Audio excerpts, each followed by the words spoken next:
share the video, and subscribe if you like my content. Thank you very much for watching.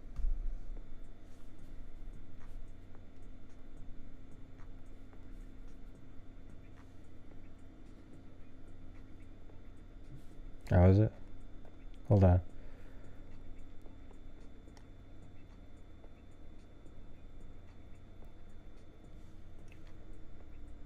Oh, I see. Hold on a second. I think I see there's an audio problem. Hold on a second. Auxiliary. Hold on. Is it really low or something? What's going on the audio? Testing, test. Oh, it should be fine now, right? Isn't it fine here? Oh, it's really... hold on. Let me check something. Oh, I know what it is. Sorry about that. When I do the Court TV show, I have to do that same button I use when I'm muting people, so you couldn't hear anything. So we'll have to do that part again. Hold on a second.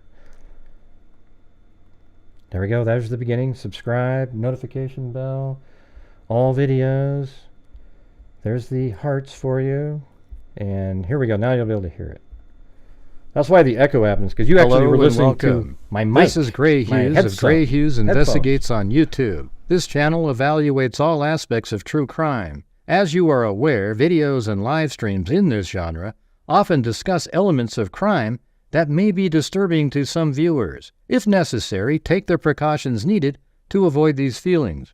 Factual information related to cases is the key to fostering rational true crime discussions. Fortunately, you will find that here. Please hit the like button only once, share the video, and subscribe if you like my content. Thank you very much for watching.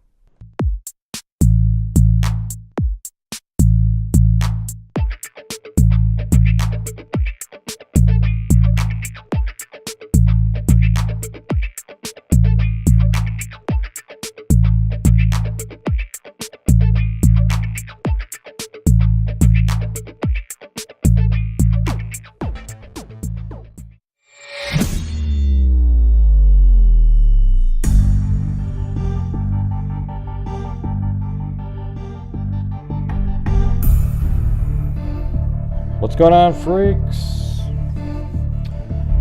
Man, we're still at 0, man. You figure with all that stuff going on, we wouldn't be at 0. Unbelievable.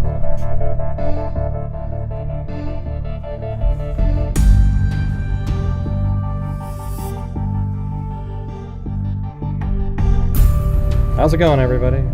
How's it going? I made a video today, but it got so few views that it's not going to help augment the channel. I think it's got like 2,500 views. I mean, how that's possible, I don't know.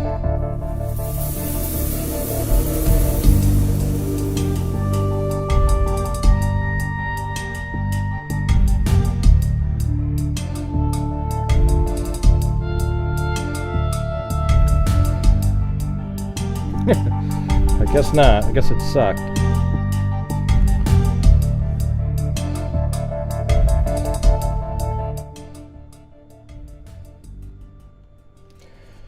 Hey, thanks, Lisa Valenzuela.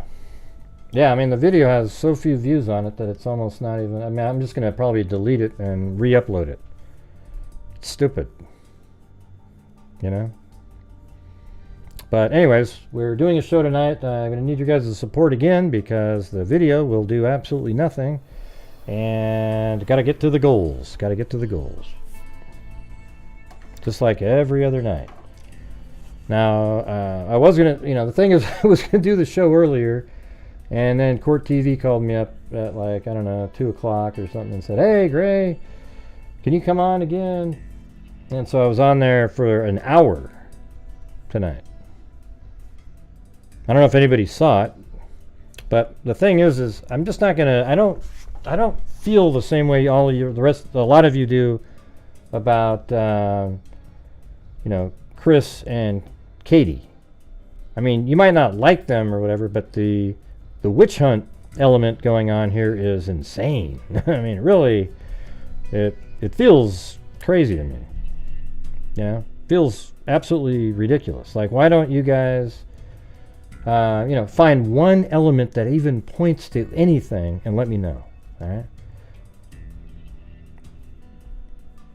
Hey, thanks, LM. Appreciate it. And welcome, Brooklyn.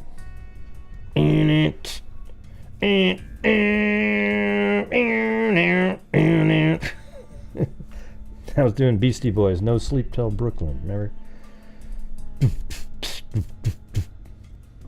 Yeah. One man, everyone says that. Oh man, everyone says that. Oh, that song? Oh wait, sorry. Oh yeah, that was you. Yeah. Well, anyways, it's a good song. I remember from college, we used to pre-funk, as they call it, with a Old English 800, and we'd play that song. It was hilarious. Yeah.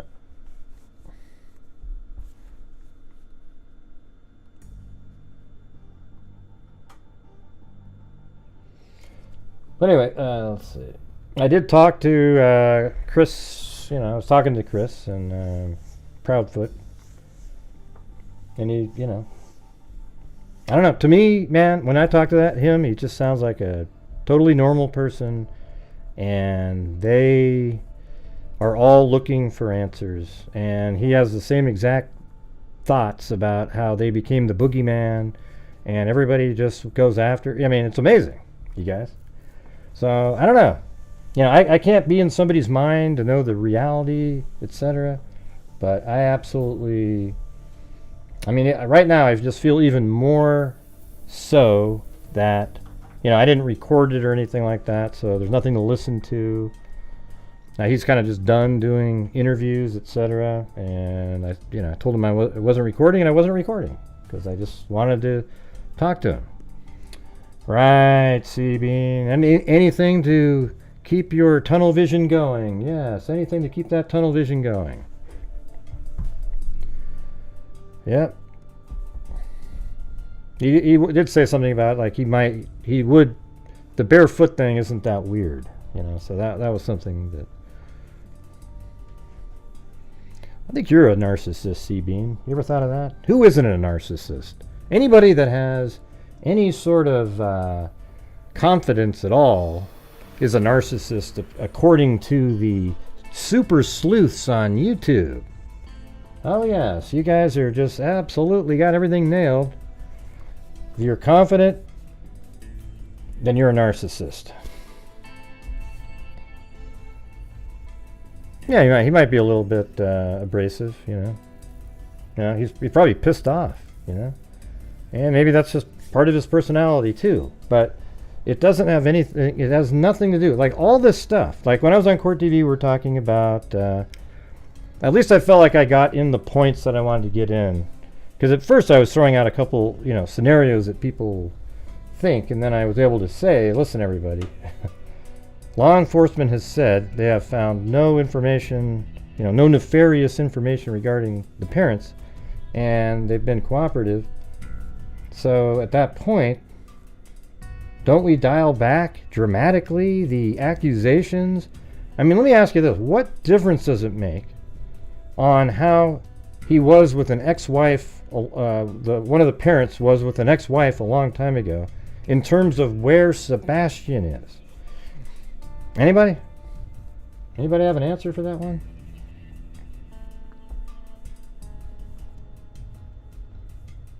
It's crazy. What does it have to do with anything? And like, for example, Seth, how he may or may not have lifted up Sebastian by his head and would hit him with belts and everything. That's in one of the documents out there. Okay, it's in 2016, so it isn't something new. It's, a long time ago, 8 years ago. And so is that true? Or is it just because it's Katie now, it's got to be made up, right? It's made up. But if Seth made a document accusing Katie, it would be true, right?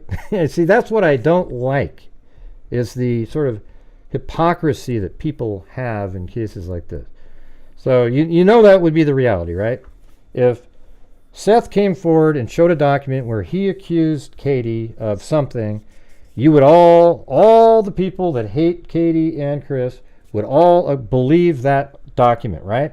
But the document where Katie accuses Seth, none of you would believe that. You would go, oh no, yeah, that's all garbage. She was just trying to...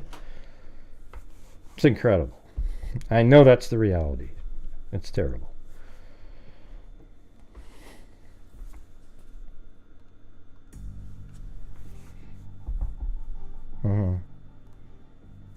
Not sure what Blue and Chloe are. I don't know where Chloe is right now. Maybe she's eating.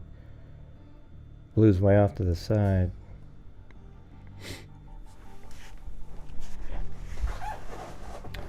Anyways, you guys, we're having one of those massive lulls again on a shitty video day, so if we could help support the channel tonight, that'd be absolutely fantastic, so we can keep on trucking. Last night wasn't great. Today's even worse. Let's see if we can do something. Yeah, well, because he's got to work.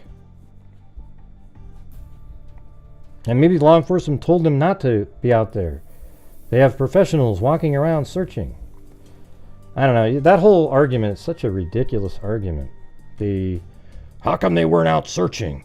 How come, this, yeah, it's just this and that and the other thing, and it just gets really old after a while. Yeah, I think he might be. Maybe he is alive out there. He very well could be. Well, not everyone, but they're like 90% of the people think that the proud feet, I guess you call them, which is weird. It's weird to change somebody's last name to make it plural, because foot and feet. But anyways, I think 90% of the people that at least talk and communicate believe that. They're all out there just every day, comment after comment. The timing of, a court hearing coming up, but, that was absolutely true. What Vinny was saying on there was that why would he go out and have a missing person when he had a court hearing on his daughter coming up for custody, a custody hearing situation, where he has like no shot when you have another kid missing. Proud feet, not feets, just proud feet. Like a proud foot and then the proud feet family. Or do you say proud foot family? It's just kind of weird. I don't know. I bet you just say proud foots like that. I think. I don't know.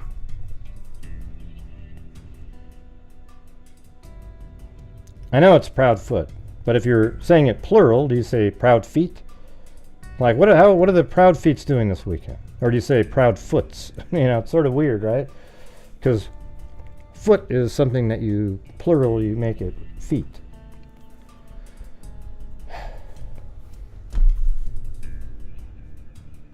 I don't know, you guys.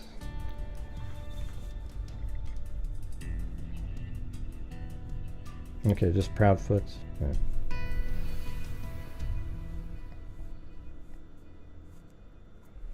Yeah. Yeah, I want him to just show up, walk back in, and he's somewhere and he comes back home and says, and people just go like, oh wow, so nobody did anything to him, so all this other stuff we were talking about is meaningless. Like, it had nothing to do with anything. It was just airing dirty laundry for the sake of making somebody look bad. Because that's what I feel like. It's a piling on. Very strange. Very weird. Hey, thanks, Alec. I don't know, man. This seems like it's going to be a horrendous night in here. Just the way it's going. Even after my public service announcement, it just turned into a 0. So, it doesn't change what he's done. Huh? Hey, C-Bean, you seem like you're just a clueless person. You don't even know what anybody did to anybody, okay? She said that? Who knows, man? Who knows what's true? Like, you just want it to all fit your narrative. I don't think so, Ali Kate. You can always tell by when it starts. It's like the video that I put out earlier. The highest number that we're watching was 250, And I knew it would just collapse right out of the gate, and that's exactly what it did. And you can see on tonight's show, it's...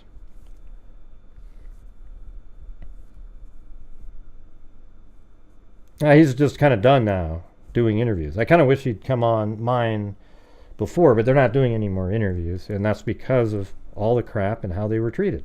Would you do an interview again if you were them? There's just no way in hell you would do an interview. God, look what Nancy Grace did to them. They went on Nancy Grace. They answered every question as if they were a prosecutor, and they answered them all. Then she said, "Hey, would you do a polygraph test?" And he goes, "Name the place and time." And then he asked this is what this is the reality of it. He just said he asked the police about it, and he said, "Well, she wants to set one up. Should I go take one with her?" And they go, "Absolutely not." So he didn't do it. That's exactly what I was thinking happened. It's crazy. So he said, "Absolutely." They said, "Absolutely not." And I said, "Yeah, it's kind of like having Maury Povich do a lie detector test. It's the same damn thing, right? There's no difference." And so, you guys, every comment, there's like literally 20 comments in every video I make that says, "Why didn't he take the polygraph test then, you bastard?" Thank you, Pixie Blue. Every single person types that in. What's going on with that? And when I say every single person, I don't mean literally, okay? Obviously, if you didn't type it in, then it wasn't you. Mm-hmm.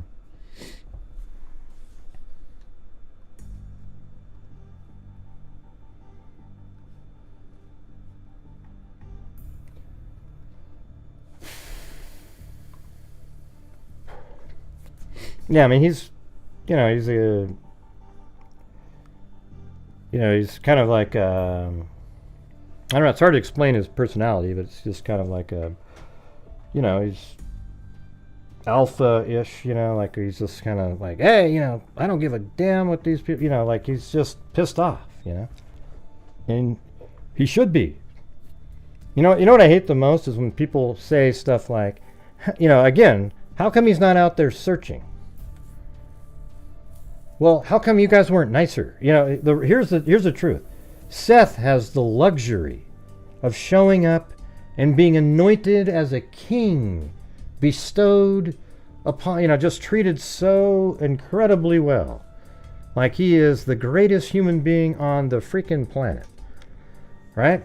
If the Proudfoot showed up there, they would be jeered and somebody might even attack them, because of all of the people out there who've accused them, and they're so certain that they're involved that there's no way in hell they would feel safe walking around. I don't know why the hell you guys don't understand that.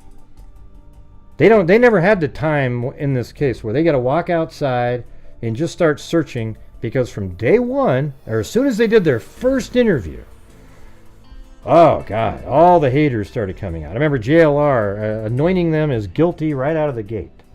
What an absolute idiot that guy is, okay?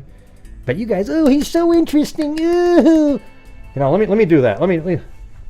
Hey, everybody, look. I mean, you guys are just so freaking ridiculous. It's embarrassing. It's embarrassing for the whole true crime community. So anyways, I mean, he got the hell out of Dodge, man. After the police were after him, he ran all the way over there and started doing border coverage again. I better get off the screen. I don't know what my wife's doing over there. Wait, I gotta get a different one. Oh, there you go. She's over there doing stuff. That's funny.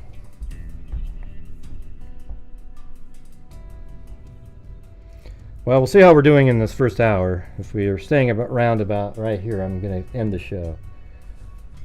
It's whatever happened to all the normal freaks here, I don't know.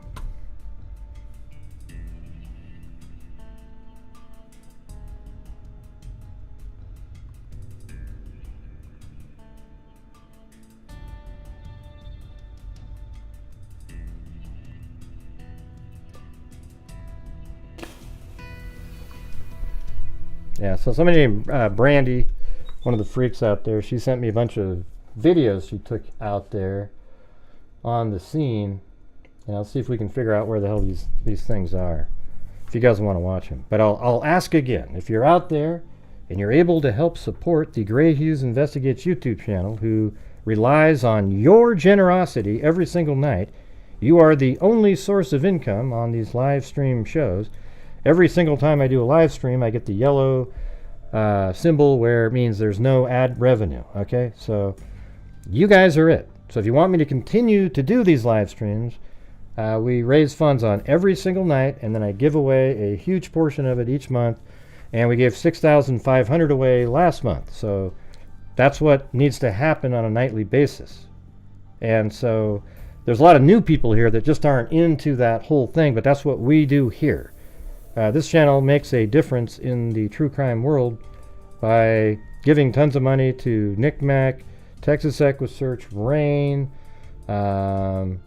which is violence against women, and then also a DNA fund, a scholarship fund, etc. And none of that stuff happens if we don't have people supporting the channel on a nightly basis. Now, people out there go, "Oh, great, he's e-bagging, he's e-bagging." Yeah, you can call it whatever the hell you want to call it. I just try to raise funds on the show every single night. And because I do that, that's why we're able to make a huge amount of donations. We've given away $194,000 since January of 2020. Okay? So, hey, thanks Billy Barker and Kit. So my words right now, I want them to actually make a difference to you when I say them. Not just stand there and stare and look at the camera, okay? Hey, thanks, Kami. Yeah, I don't know what else to tell you.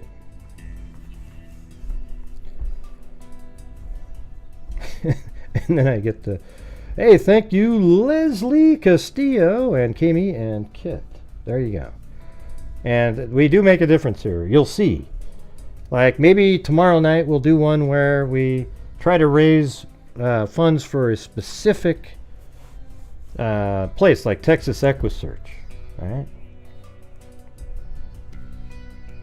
And so, and I don't want anybody helping that has no money. Like if you're broke and it affects your life, do not send something in. Thank you, Lisa Mount. And thanks again to Leslie Castillo. Or wait, no, it's Castillo, right? Is that right? It's Castillo. I think I just remembered. I'm not supposed to say Castillo. Is that true? Or was that was you, wasn't it? Right. That's right, Ellen. Exactly. Thank you, Whiskey Boots and Lisa Mouse. I have plugged into my Dave Ramsey. Oh yeah. I like Dave Ramsey. He likes to be like debt free, you know, pay everything off, even your house. But there's an argument to be made against Dave Ramsey's pay off your house. Like when the mortgage rates are 1%, why would you pay off your house when you could put that same money into like a mutual fund and bring back about 20% instead of giving it all to the house, you know? Hey, 8675309.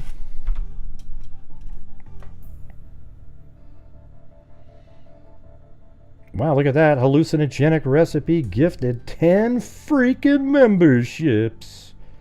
Wow, that's very kind. Thank you. To C-Bean, and this is all part of it.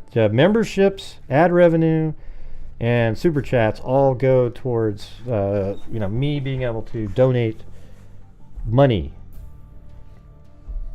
I try to. It's usually around 50% of the net revenue or 33% of the entire gross income for the entire channel, including ad revenue, which I think is, pretty ridiculous. But hey, why not? So let's see. Welcome to C-Bean, Rachel Dixon, Kiko, Tammy Mintz, Wokey Toki. You're not really. Oh, walkie talkie. Is it walkie talkie or wokey toki? we don't do woke here. Marva, Madison Stevens, Amerigator, and Kim DiMaggio. Welcome. Very cool, very cool. Yeah, see, there we go. There's the trolls that show up. There's the trolls. Make sure to get rid of the trolls immediately when they show up. Of course, you guys didn't get them. Alright. Wave, thumbs up, thumbs up, thumbs up. Oh wait, I gotta hear that one. Okay, I just turned it on just now. Wave, thumbs up, thumbs up, thumbs up, thumbs up.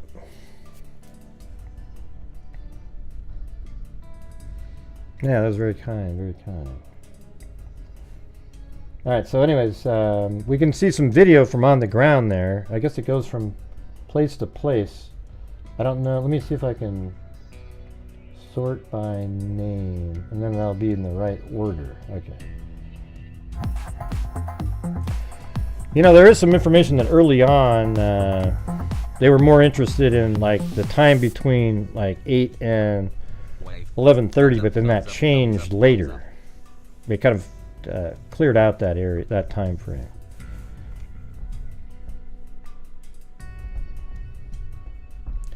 I think his thinking is really outdated for the times. Whose thinking? I don't even know what you're talking about. Yeah, like when you type in a sentence, make sure there's a full sentence that people can look at and understand what you're saying.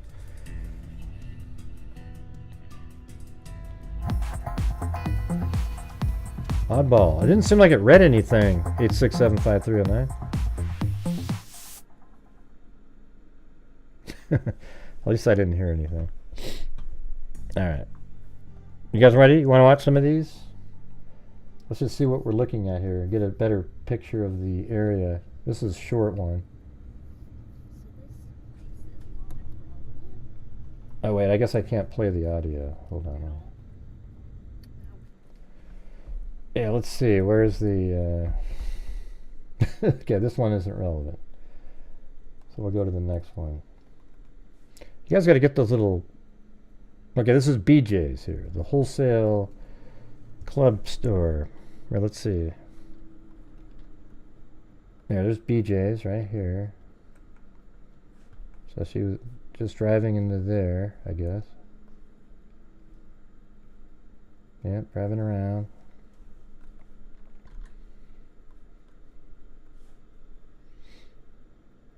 And I guess we can just watch, see what the hell happened. Yeah, I was on Court TV. I was on the whole hour this time. What did you guys think? For those who saw it, I mean, I'm just learning. I hardly ever. I mean, I just started doing these the live TV shows more often lately. I feel more comfortable now.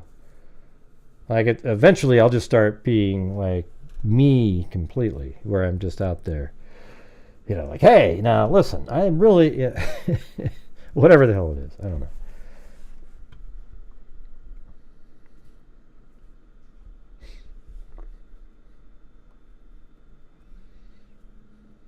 Yeah. Looks like there's a... Let's see, I'll just speed it up. Alright, so is this... let's see where this is. That red... That building there. Hey, thanks, Jane Smith. Appreciate it. Oh, yeah. Where did that car go?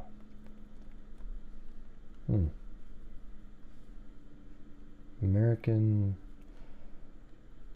I'm going to have to rewind this for a second, see what the hell happened there. Okay, there's BJ's. Alright.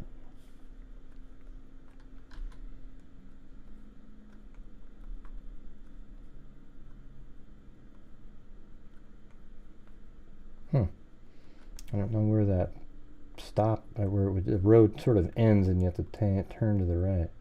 Maybe right here. There it is. There it is, right here. Right? Let's see. But look at that building. Yeah.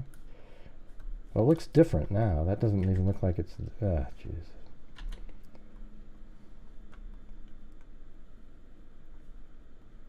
Oh, is it right there? I don't know, maybe the map's off. American something over there. Furniture. Maybe that's there. Let's see. American something sign signature furniture. Okay, furniture store. But you were on yeah, I was on today. Yeah.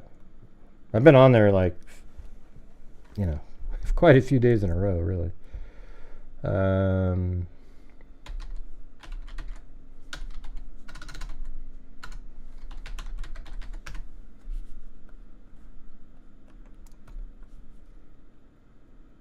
I don't know. Anyways, I guess we'll just watch it. Screw it. Yeah, there's a BJ. Is it a different BJ? Maybe it's a different BJ then. Yeah, maybe. Although, I don't know, Google Earth would have the right one on there. They update that stuff.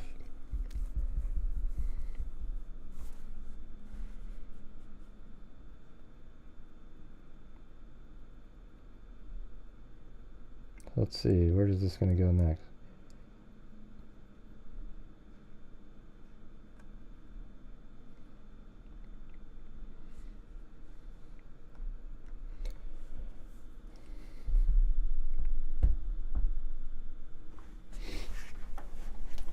Caliber collision. That looks like she's got. I have this cool dashboard holder. Hey, Court TV, what's going on? Who is that behind the Court TV name that's in here? You know what's cool, Court TV? When you come in here, you won't get trashed by anybody. It's amazing.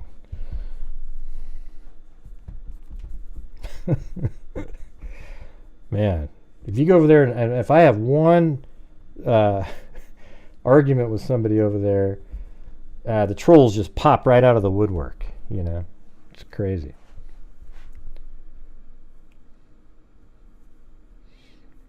Well, thank you, Usti Shrek. You always say nice things. Thank you. Look at what? Yeah, they absolutely, I mean, it's weird too because they're all guys, you know. It's like it's a little weird. There's I mean, there's women too, but it's a little weird when guys are like stalkers. You know what I mean? It's like, you know, a little strange. So this is called Strike and Spare. That's where they went and played bowling.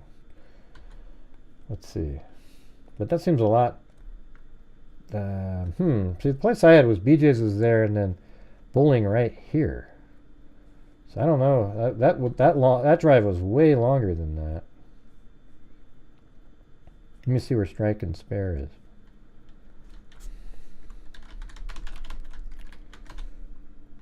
Or I spelled it wrong.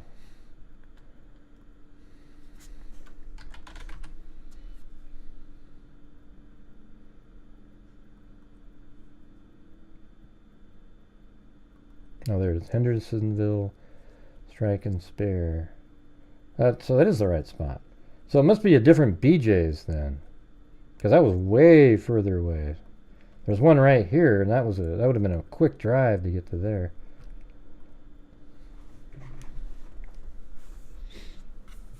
No, you did? Bidna? Well, some people don't like me over here because I don't really allow a lot of just crazy, wild speculation stuff over here. And then people say that I'm really mean and, you know.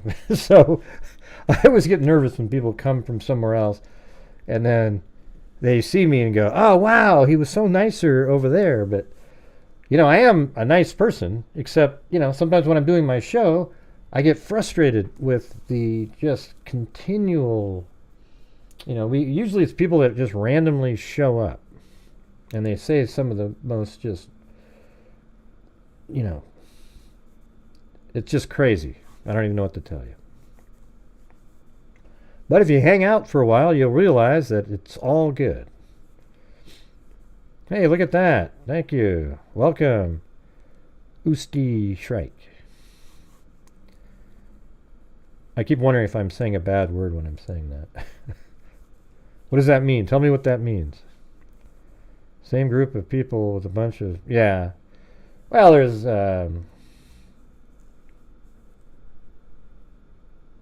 Cornet. That's the guy, okay? There's a person with that name. That's the one that's an online stalker. Literally was arrested for it. Finally, he screwed up and called my Skype number with his actual phone number because he had been using an anonymous number for so long, and I have those blocked, so he just got frustrated and called with his real number, and I looked it up, and it turns out he's one of the online stalkers from one of the online communities that spend all their whole day looking at pictures of me and doing whatever, who God knows what. I have no idea, you know. Really strange stuff. Thank you, Kit. Yeah. Well, it's great for me because I actually called the police department over there and let them know that their stalker is active again. All right, so we got that one. And here, I think we're at the bowling alley. Let's see what this one is. So I think we're getting kind of into the neighborhood here. They don't really have names on them, so I'm just having to guess. If I went around this vehicle here, you'd probably have trolls saying that I broke the law because I went past a double yellow line.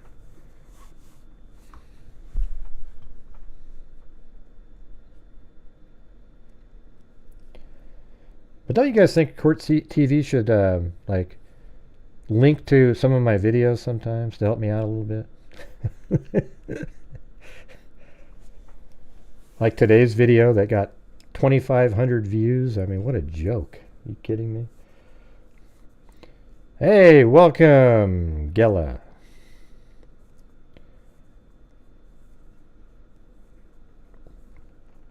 I like being on there. I want Vinny to come on my show sometime.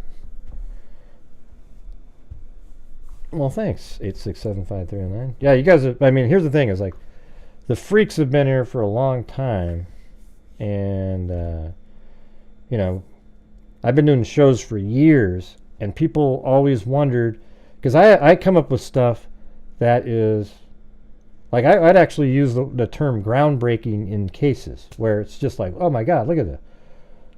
And I never make it onto television shows.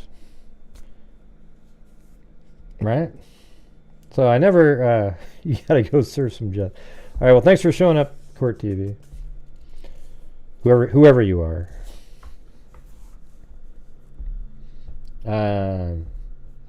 But I put out some stuff that, like, you know, is really and compelling stuff. And I mean, Court TV's had me on for some of those things, but you always wonder why, like, some of the other stuff never made it out there. That it's just absolutely real and stuff that nobody else is talking about. And that's what, I guarantee you, that's what people want to hear. You know, not just the same sort of stuff over and over again. Hey, look at that. Billy Barker to Megazoid. Thank you. I guess we'll see in a minute, and then maybe we can sort of back engineer where this is going. But I think we're kind of getting close to the area here.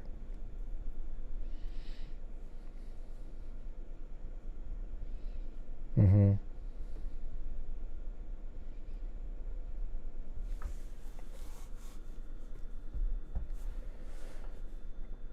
Yeah, I don't know. Like, I always think the Kylie Rodney case, how absolutely, like, the media blew it by not having that overlay on there. That would have just been one of those moments where people were like, holy crap, that's insane. Look at that. Don't you think? It was absolutely amazing. Literally goes into the water right when the cell phone was told, that we were told that her cell phone died at like 12:34 or something like that. Right as the car goes off the end of that jetty and sinks. And that's one of those ones where I just go, man, how does this not get picked up by somebody? I don't think Kylie Rodney was really a mainstream media story, though. It was mainly a internet sensation, you know. Definitely getting in the area here, right?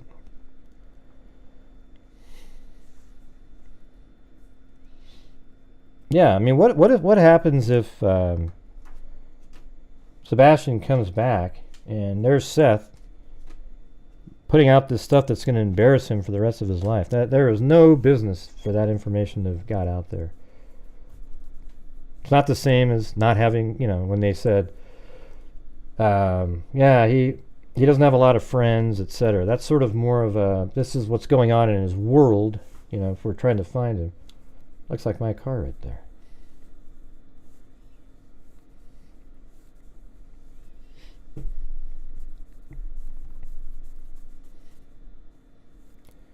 You will go back to Mom, I guarantee it. Yep, I wouldn't doubt it.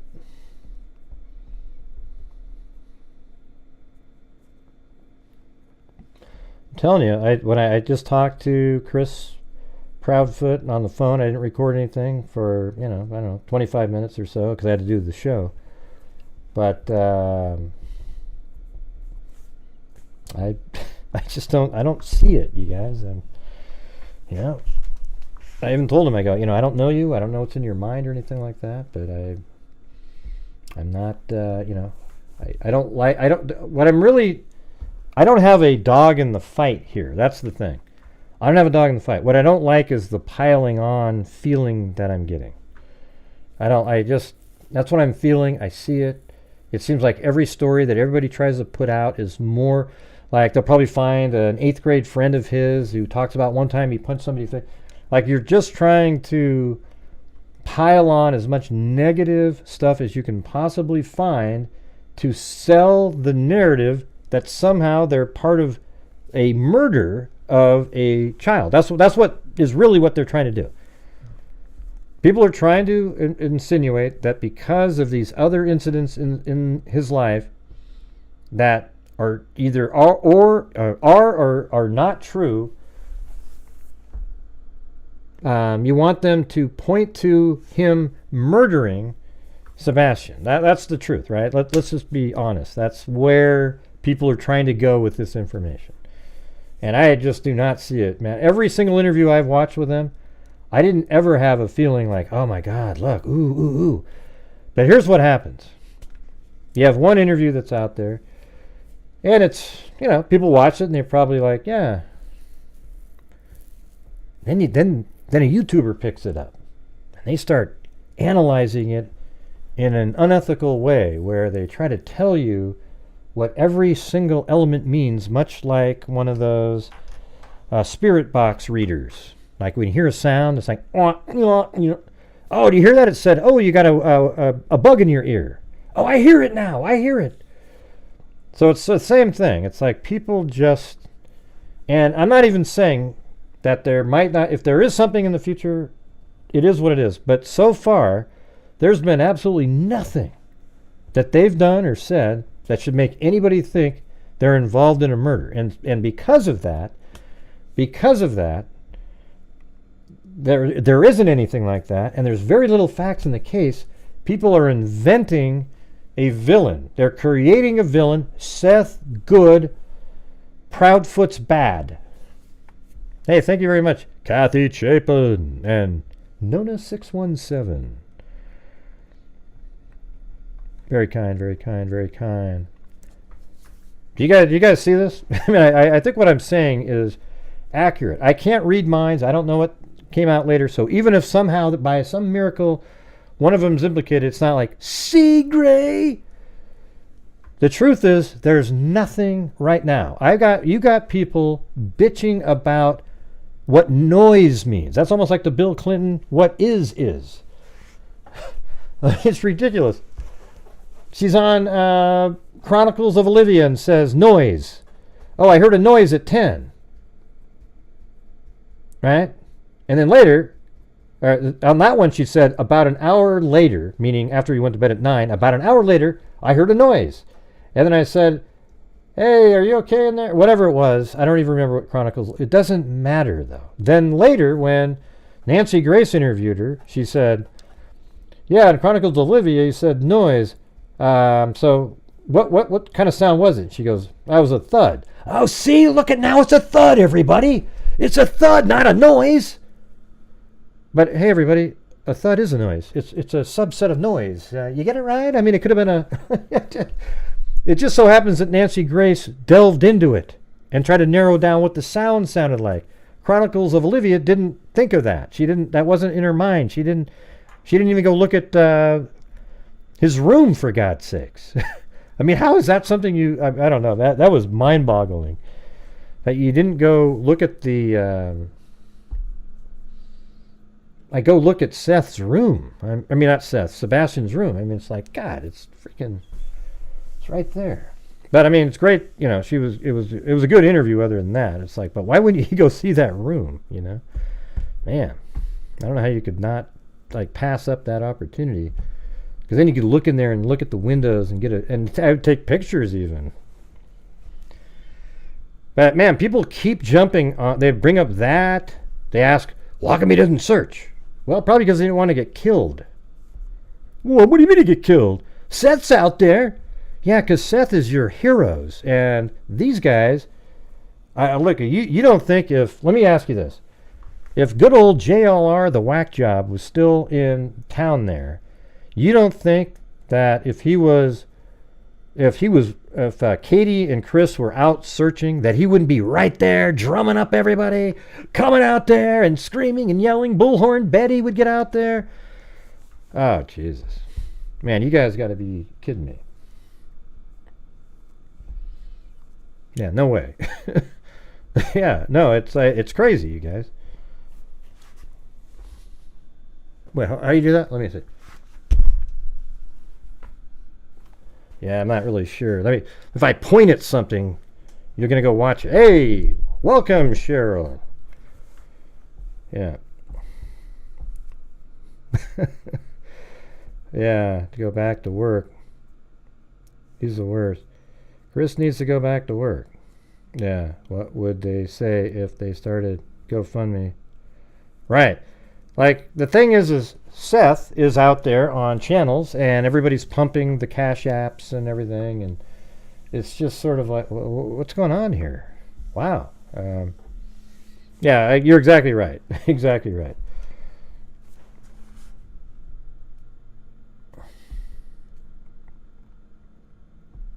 Yeah. I don't know. People just like what they want, you know. I don't understand it, you know. Some people don't understand why people like my channel. I guess I get it, you know. I don't allow conspiracy theory, nut job stuff in here, so that makes people not like me, you know. And that I'm so mean. Yeah, all right. Let's see. But you are, Gray. You are kind of mean. Okay. Alrighty. And then they say that I'm trying to steal money from old people. I'd be the worst burglar. I'd be the worst stealer in the world. I mean, wouldn't I have figured out a way to... and by the way, everybody isn't old on my channel. I don't understand that part. You know, I'd be the worst one in the world. I would have given away $194,000. Couldn't I have just given $94,000 away, which would be a huge number, and sort of went, oh, wow, kept another 100? I mean, what a joke. These people are so...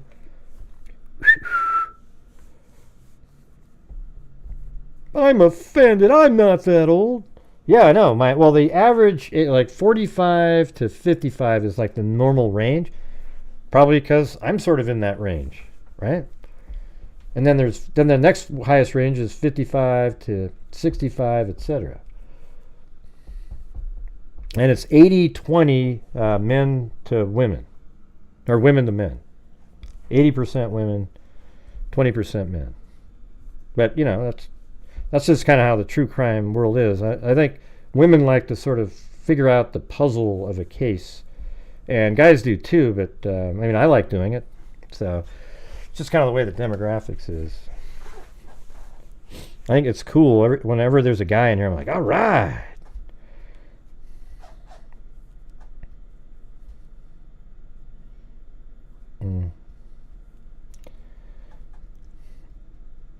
Right. Yeah. I mean, look at if Sebastian just ran away, then I think it's pretty obvious that, like, everybody loves him and everything, and he just ran away. That's it. And it's going to be crazy when it's all said and done. People are going to go, wow, they're going to be upset about it.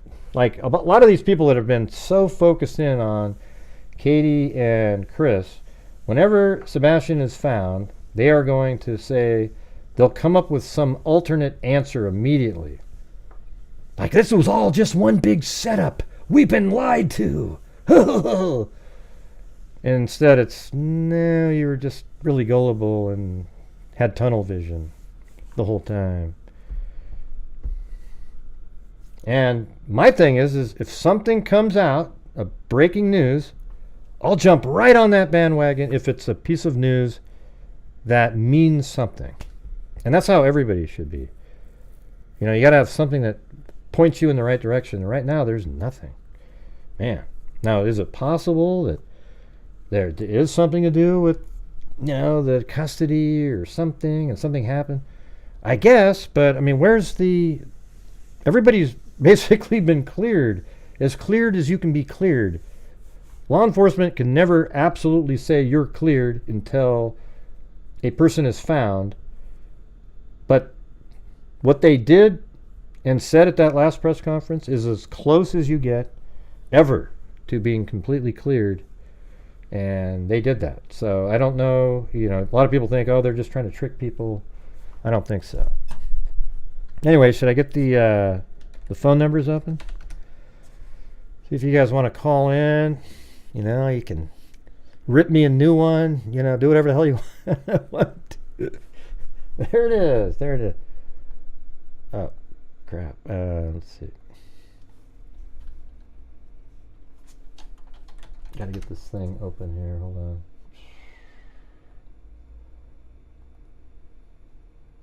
There we go.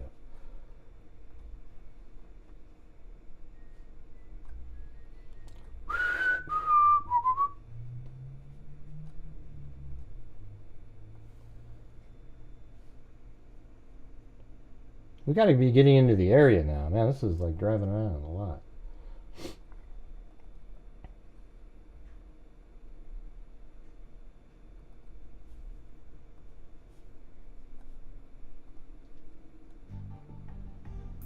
I need some sound going. Drives me nuts with none. You guys are probably like that too.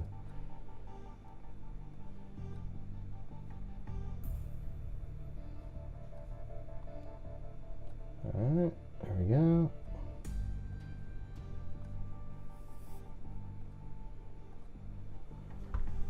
Is it still moving around? Oh, crap, hold on. Open with VLC play. La, la, la, la, la, la, la. There we go. Gotta turn down the audio. She didn't really want her voice out there. Nobody? Nobody's calling in? Man, you guys are lame. Oh yeah? Nice. You live in Oregon too? What part of Oregon do you live in? I missed your comment when you told me what your name meant. This is Gray. Oh, hello, Gray. You're in the gray zone. Awesome. My name is Leslie. What's your name? And, Leslie. Leslie? No, Leslie. Oh, Leslie. Okay. Yes, sir. So I'm from Houston, right? And we had a case here, like there was a teen boy. He was missing for about 3 weeks, right? And he was found. And, it turns out that, he is autistic. And so he ran away from home because he had broken something of his dad. And, he was kind of scared, so he left the house. And because he was autistic, he didn't know how to get back home. And he lived on the streets for 3 weeks. And, they kept looking for him. It didn't really make the national news, but, it was here on the local news a lot. And then until someone saw it, and then it turns out that the person called the police because he had been providing food for the boy. But, the boy would just say, oh, he was hungry, and then they would feed him, and that was all, Luckily, he was found. And I'm wondering, if something kind of similar could have happened to Sebastian. What are your thoughts? Yeah, well, one thing I've noticed is the pictures that they put out of him aren't really what he looked like right at the end there, when he was 15. So maybe he is just out there and people just don't recognize him. Is that what you're saying? That he could just be out and about? Yeah. Out and about, and doesn't really, have people's skills to be able to communicate. Well, how's he living though? How's he eating though? Like, what's he eat? That kind of stuff. Yeah, I mean, this boy lived on the streets for 3 weeks, and he was just actually, walking around, and people would just give him food because he approached people telling them he was hungry. Wow, so, I mean, it sounds like he could just... I mean, that's amazing. So, I mean, it'd be pretty crazy if he's just sitting around on the streets and nobody was looking for him, but maybe they're not looking for him. He's just sitting there. But, I mean, it'd be weird to go directly from living in a house straight to living amongst the homeless people, don't you think? Yeah, I mean, it is possible, but yeah, I get what you're saying. Like, it's like someone that, I guess, like if someone would be, I guess, suspicious, because he does look younger on the pictures, that like how you're saying, but how he looks now, he could be like probably look older to some people, and they just think, oh, it's just a young guy, Mm-hmm. Yeah, no, exactly. I just thought I would share this. I think it's a cool, I think it's a totally legitimate theory, I mean, it's just kind of, I talked about the Harley Dilly case, that one has, for me, that one has a tragic ending to it, but it could be something where he just walked away and maybe somebody else took him in and they're hanging out, and they don't watch court TV or YouTube, right? Because other than like court TV, YouTube, and some other places like News Nation, or sort of the internet TV shows, they nobody's talking about it, right? Like ABC doesn't keep doing updates on the case. So that's true. And then I was thinking, then if something bad did happen, because I'm not really feeling suspicious about the parents, but if something bad did happen, it could be like he just wandered outside walking, and then like someone like ran over him, he died or got really injured bad, and then they just picked him up and put them in their car or something. That's another thing I can see happening. Yeah, those are the ones that are like you can almost never solve those. Yeah. What sucks for the proud foots is if they like if it doesn't get solved anytime soon, they'll have to spend the rest of their lives with everybody thinking they had something to do with it, even if they didn't. So yeah, it needs to be solved. It'd be sad. It's like a curse on the family, a curse on them for the rest of their lives. So I hope that there's a solution to it. Yeah. So, all right. Well, thank you. It's good. Yeah. Anyway, good I theory. really enjoy your show. Okay. Oh yeah, you do? Okay, there you go. Yeah. Somebody likes my Thank show. you for doing it every night. You watch every night? Yes. Well, I'm studying to take a test. So it kind of. Oh, what are you studying? Kind of helps me. I'm studying for my professional engineer's license. So. Wow. Okay. Well, there you go. Yeah. Look at you guys, and engineers listening to my show. Okay. All right. You just boosted up my. You're awesome. All right. Well, thank you. Appreciate it. All right. Thank you. Have a good night. You too. Bye-bye. Bye. How many engineers watch JLR's show, everybody? I do, Gray.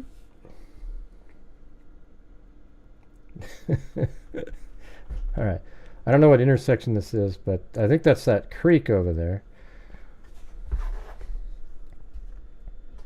There's a creek running back through there, and they are turning left, so I was thinking that might be where that was. Thank you, wise child. You said no to lols. Where are the others saying no to lols? Yeah, I thought that was right there, but I don't think so. Interesting. So far, I haven't really been able to dial in any of this stuff, so let's just see where this is going.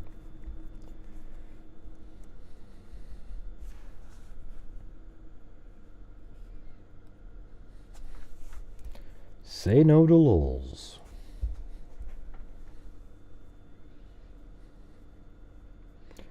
Yeah, where is Sebastian?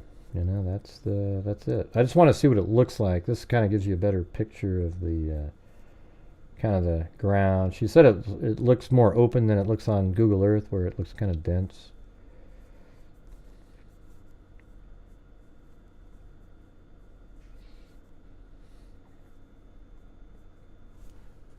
Yeah, I mean, I'll mention somebody, but I don't really want. But I agree.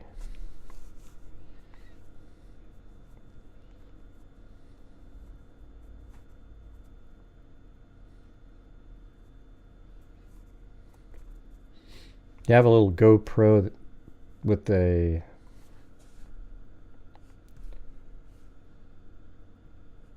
oh, that would be true, Shady Mac.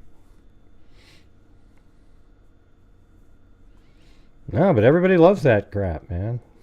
It's just the greatest show in the world, man. There's thousands of people watching it. Yeah, we've hit one of those lulls again, Alley Cake.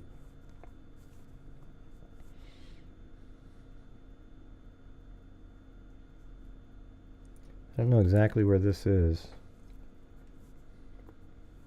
I think it's getting close to the house, though. Pretty soon it's going to take a right, probably.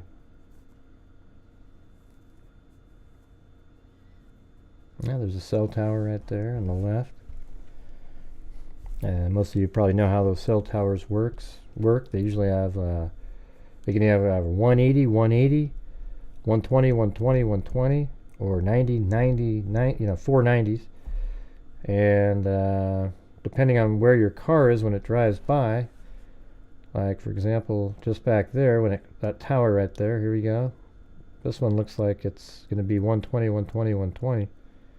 So right now, this face on the, oh, let me get a different screen. You can't see it.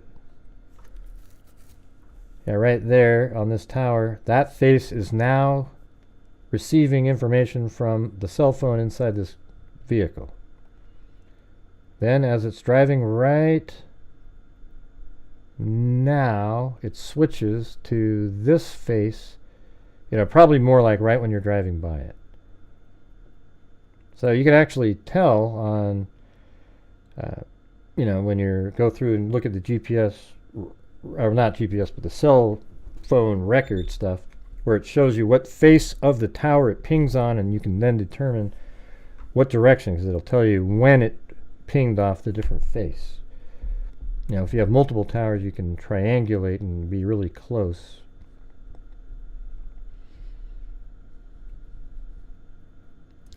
Thank you, Alley Cake.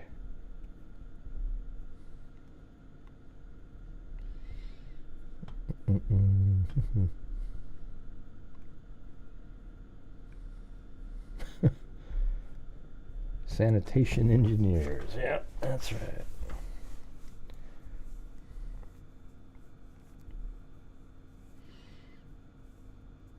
I'm giving him some sensitivity. I don't know what that means. Cricket Day. I'm not even sure what you're referring to. You gotta type in a whole sentence. Thank you, Gila. Or Gela. Or come on, where is this? Okay, we gotta be in the neighborhood now. This is what it looks like.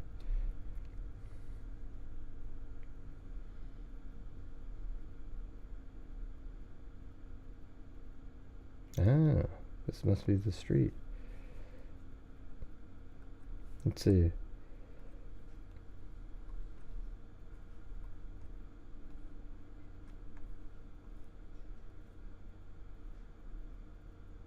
Yeah, I think, did she just turn right there? That means just around the corner. I think that might be right. Yep, there's a cul-de-sac up there, and then around. Should be like almost the next. Yeah, coming up. That's it. I think that's it right here, right? This one?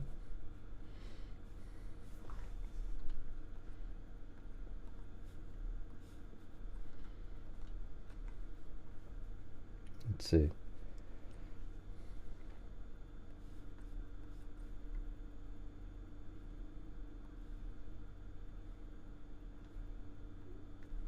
Yep, that's it, right there on the right. And I can tell by, I mean, look at all these are exactly the same. And these trees are bare, but they're sitting there. That's right, it's actually almost the same angle.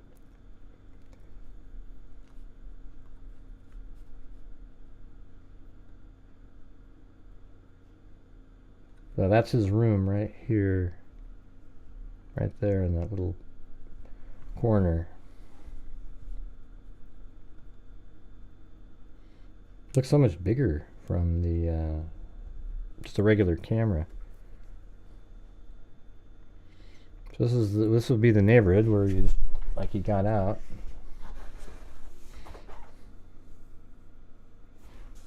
Yeah, there's no numbers on screen, but that is a door now.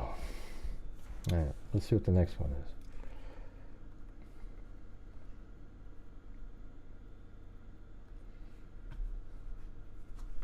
So continued. This is the top of it. But there's like woods over there. But yeah, I mean, look how hilly this is.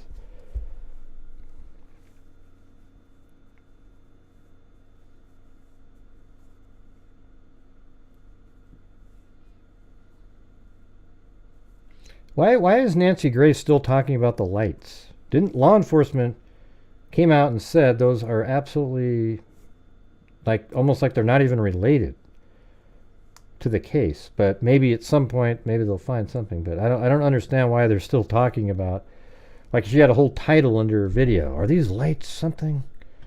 But that was just cleared up, I thought. All right, there you go. That's the let's look at that again. So there you go. That's the garage right here. And there's a door there. There's two floodlights here. The bonus room is upstairs. Like it's actually up there.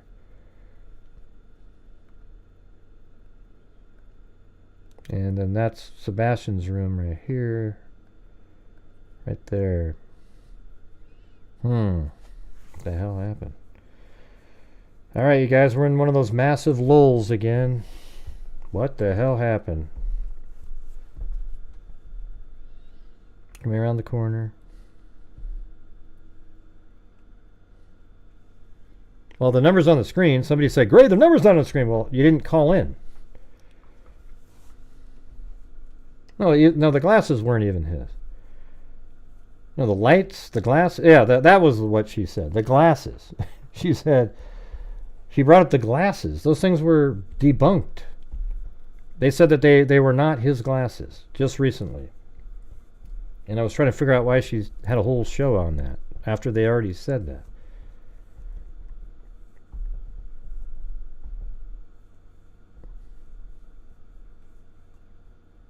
Yeah, the law enforcement said this, that the Proudfoots have done everything that they've asked. They've cooperated since the beginning. Hello? You're in the gray zone.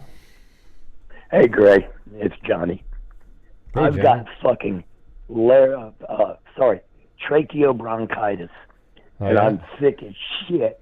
I'm laying in my bed, sick as fuck, watching your video, and I just was wondering, hey, everybody, if I can't even talk. I'm hoarse. I've got laryngitis. Yeah.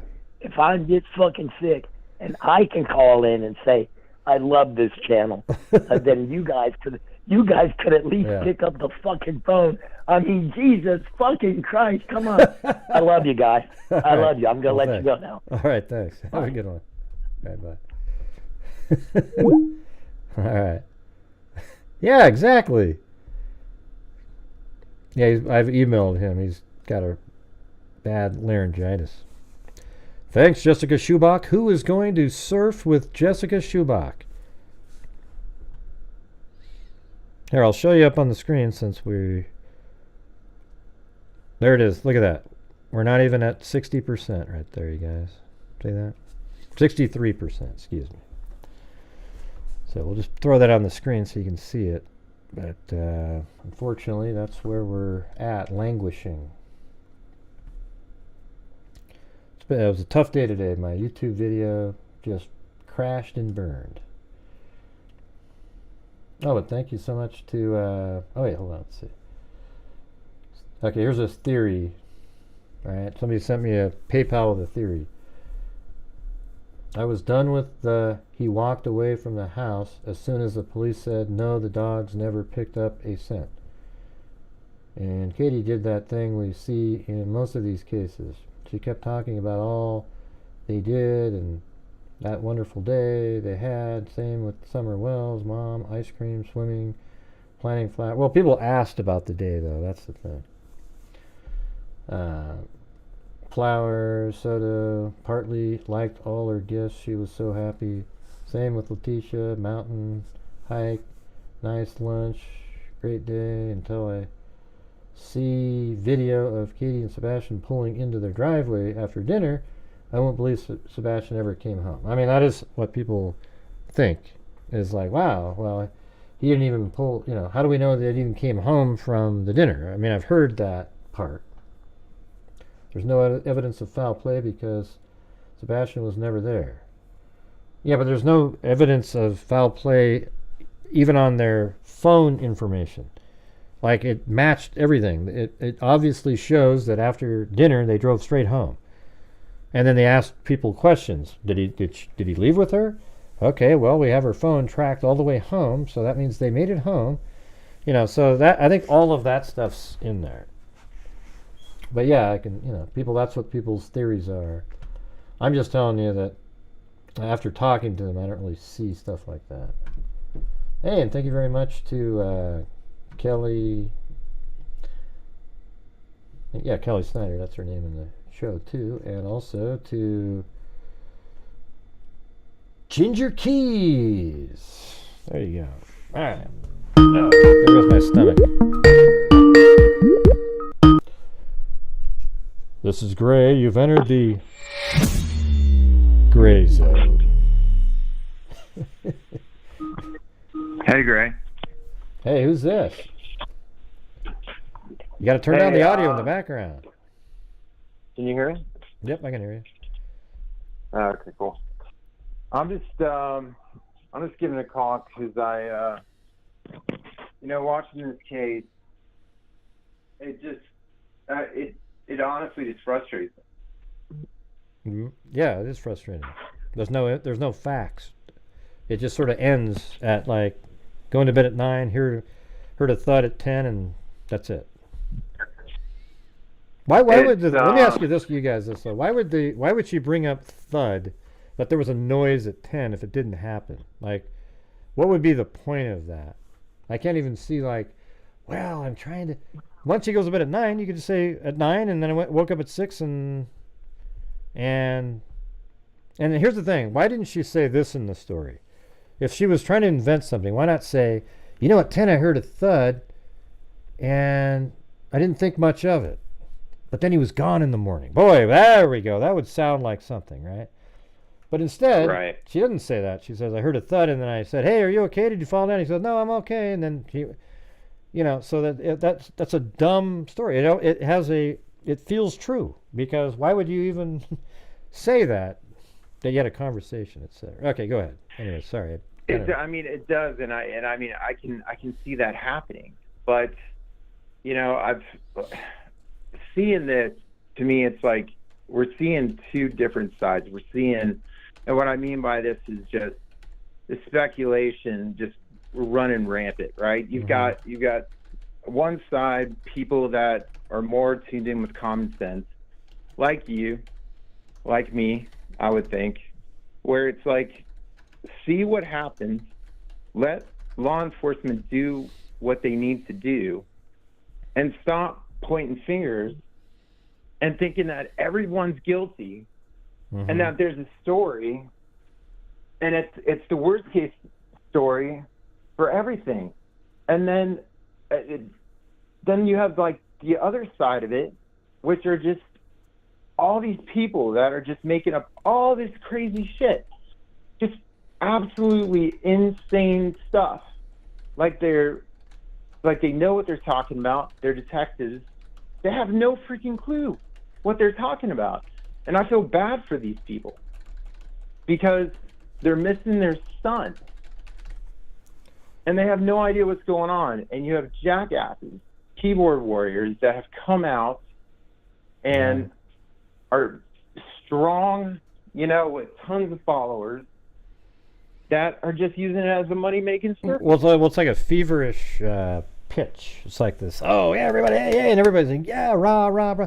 I mean, if this was back in the day with the pitchforks and everything, yeah, exactly. They would just be a huge mass of like 3,000 people with torches and pitchforks heading towards the Proudfoot home.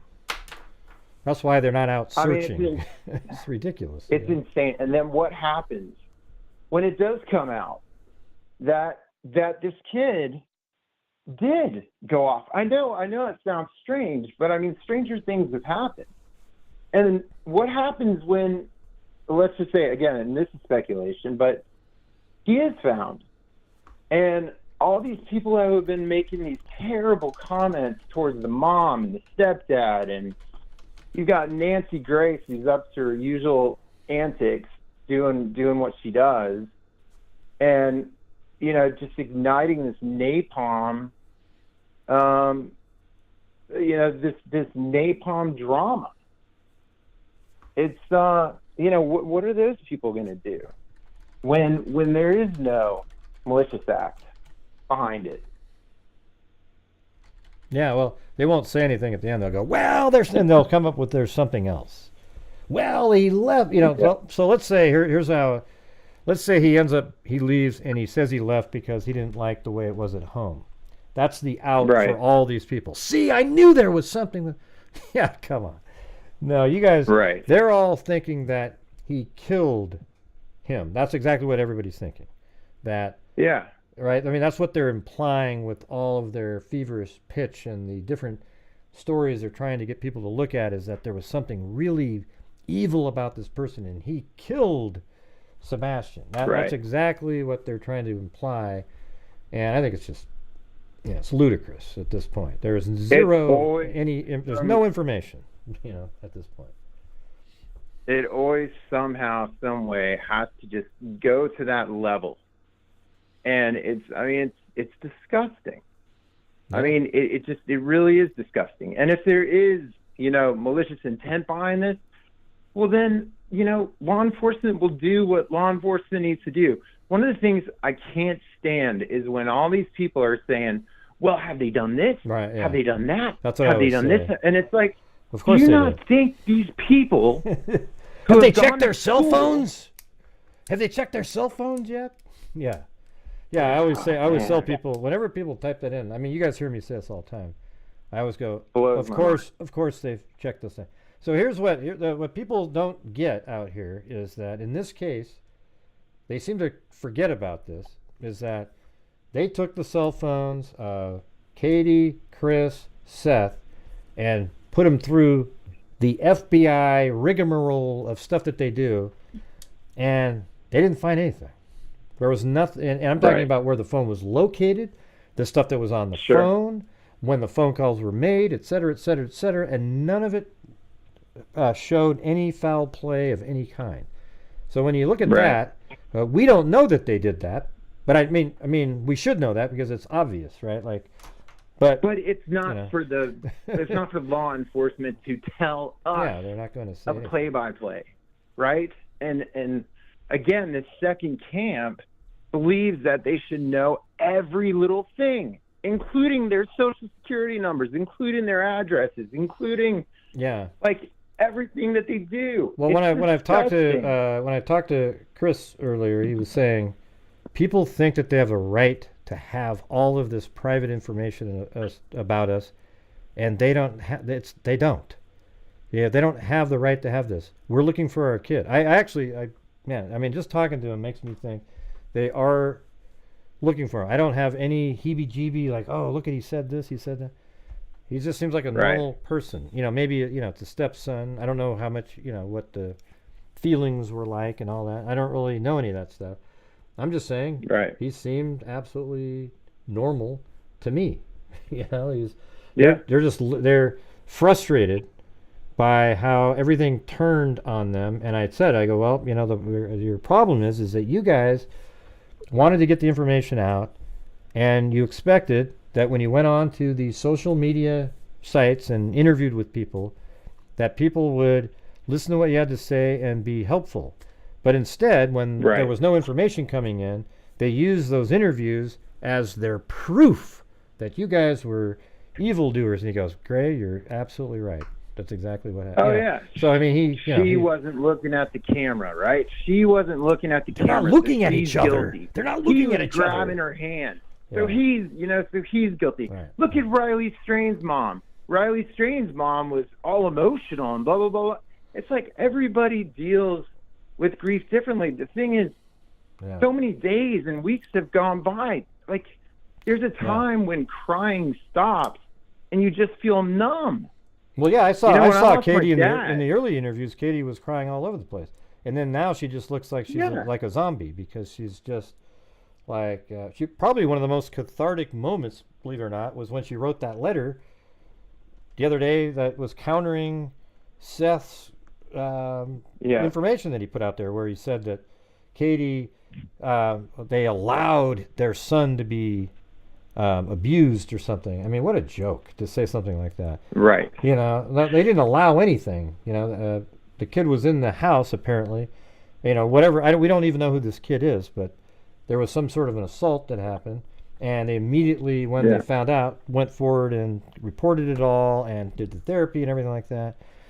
And it's just. But nobody will believe that. Nobody will believe that part of the story. Nobody will believe what Katie wrote in her Facebook post, but I totally agree. I thought it was well written and made complete sense, and seemed like somebody that's frustrated. Yeah, I thought the same. I really wish that people would just let the professionals, let law enforcement do what they know how to do, and they will be able to resolve or figure out eventually what. I mean, like we do these shows because you want to do a show and you're putting stuff together, but there's a certain point where it sort of becomes irresponsible. Like I think the closest I've come is like in the Idaho 4 case, when I speculated. It was definitely a theory. It wasn't something I said is the truth, but I thought maybe the boyfriend of Kaylee didn't even use his name or anything like that. maybe had something to do with it, because I felt like it was strange, those phone calls that came in, etc. But they cleared him. Like, if took him, he was the last person they cleared, and they go, okay, he's cleared, forget it. You just move on. But I didn't use his name. I said this is just a theory, it could be totally wrong. But you got a lot of people out here that say look at it, she did it, she's the killer, or whatever. And it's that's or the guy up. The guy in the hoodie, right? I mean, Idaho 4 was a shit show. I mean, a shit show. And again, if you look at the people that were involved from the YouTube, TikTok, etc. side, it's the same group of people. It's the same people that are doing the same shit. Mm-hmm. This is a game. This is a game to these people. It's a money-making circuit for these people. And what people don't understand, this is real life. This isn't a movie. This isn't fake. It's real. Yeah, no, it's crazy. But anyways, I'm gonna go look up this thing. But but hey, I appreciate you calling in. I agree. Yeah, man. Thanks for doing things the right way. Great. Well, Keep it up. Oh, thank you. All right, bye. Yeah. All right, let me see. I'm gonna not answer calls for a second. I gotta go look something up for Usti strike, if I can remember if I said that right. All right. Let me see. And so it was Nancy Grace. I think I kind of know where it is in the interview too. Bombshell tonight. Bombshell. Yeah, it's like this other YouTuber who puts what is it? Hell, I can't remember the term, but it's like incredible every single video. Yeah. Like it right here, it says autistic boy Sebastian Rogers glasses found. Well, no, they weren't. We already knew that those weren't his.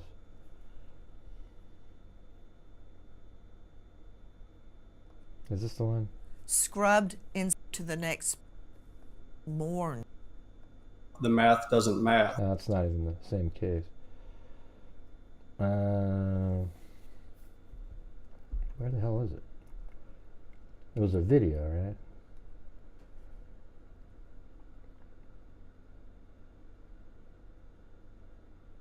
Oh, man, she does so many videos. Let's see, 2. I'm just looking to try to find it here.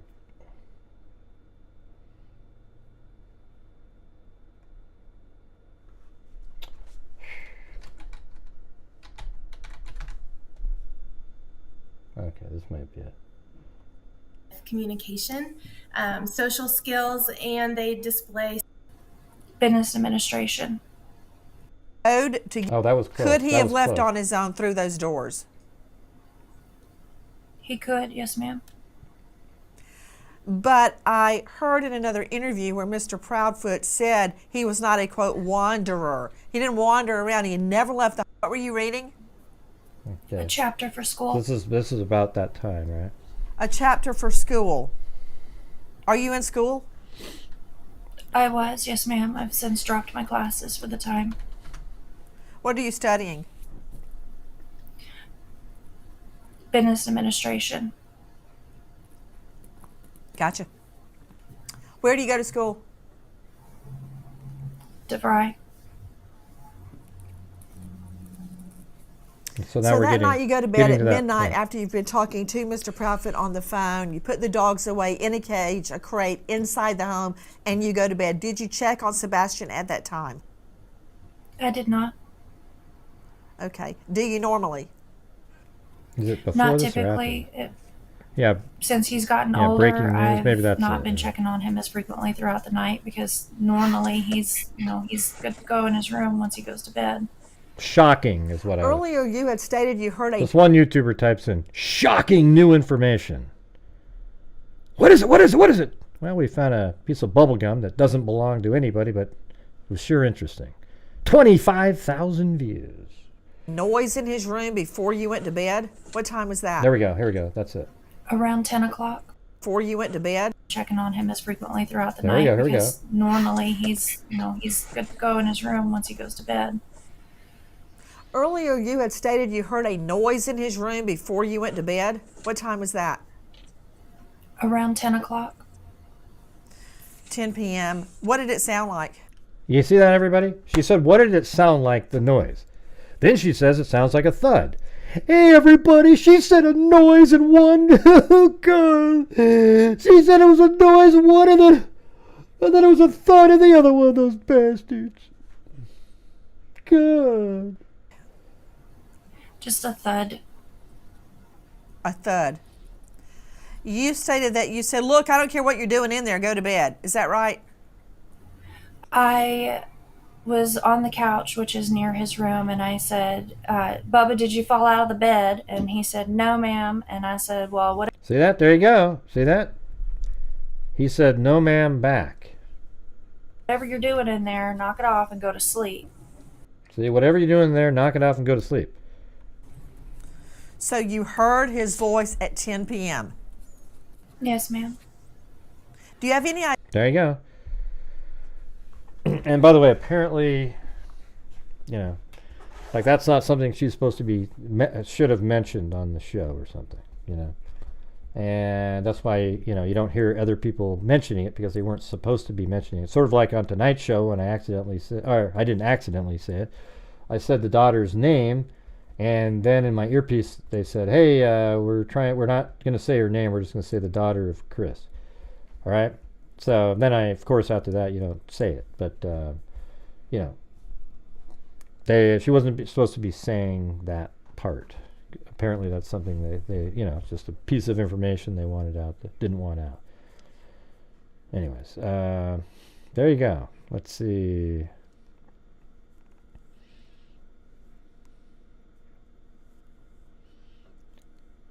Yeah.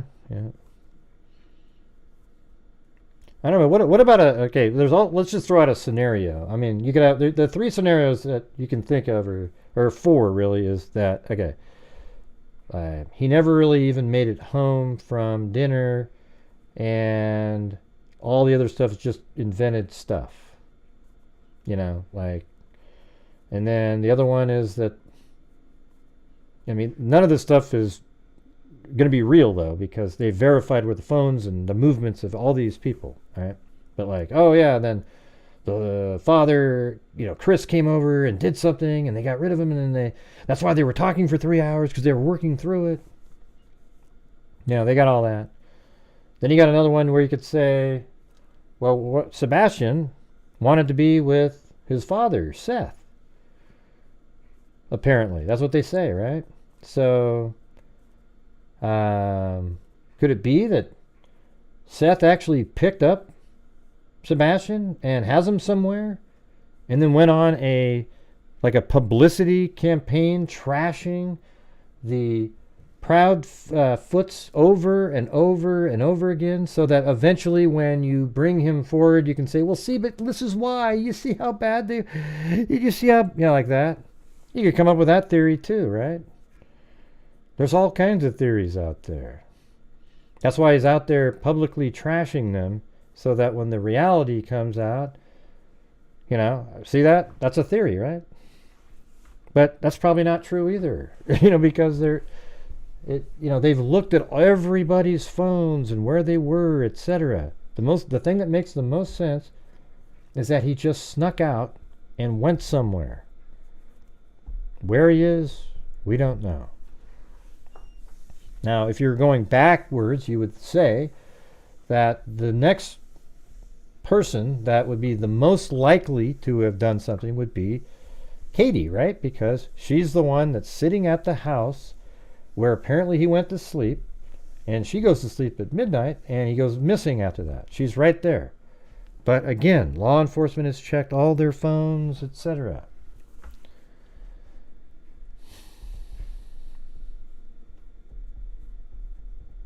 Yeah, that's what we talked about the other day about the thud, The thud could just be something that's going on.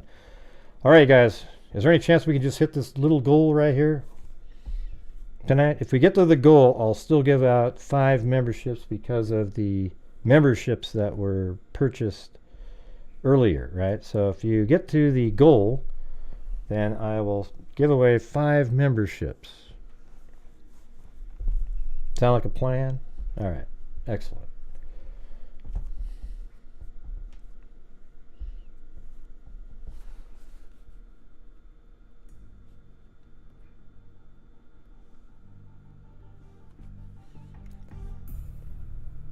All right, so we found that clip, and now we can turn back on. Somebody wants to call in, go ahead. Man, you guys are just jumping right to it, you know, just. I think everybody's getting frustrated, Danielle. So you seem like you're so like pro, like Seth is good, Proudfoot's bad.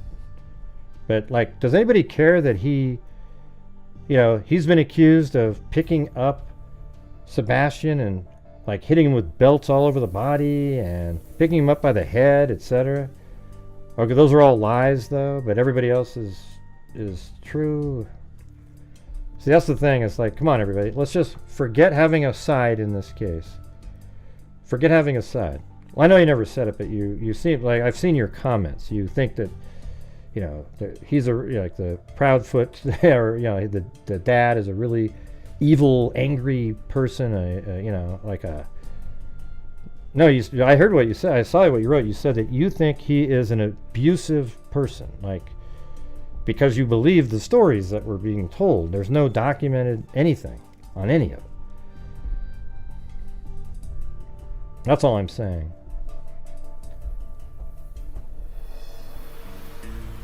Nobody ever does that, Lisa Mounts. Nobody ever does the 99 cents. If everybody said, hey, everybody, send in $1, we'll get right there. 8 people do it, and then it just goes. Yeah.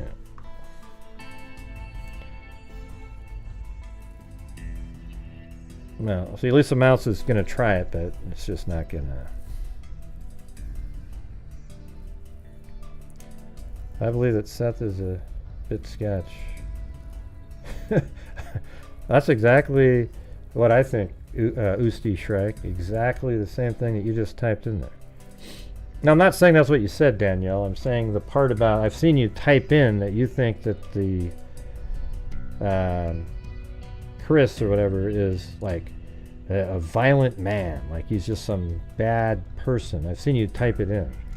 So I don't know, you know, that's hard. It's hard to get past that, right? When you think that much about when you think that way about somebody.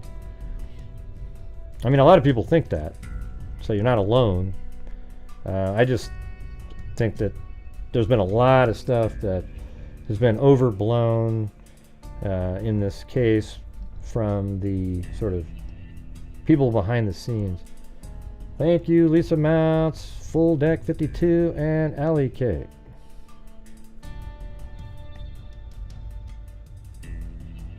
Oh, jeez. So you didn't say that, Danielle? Okay. See you later.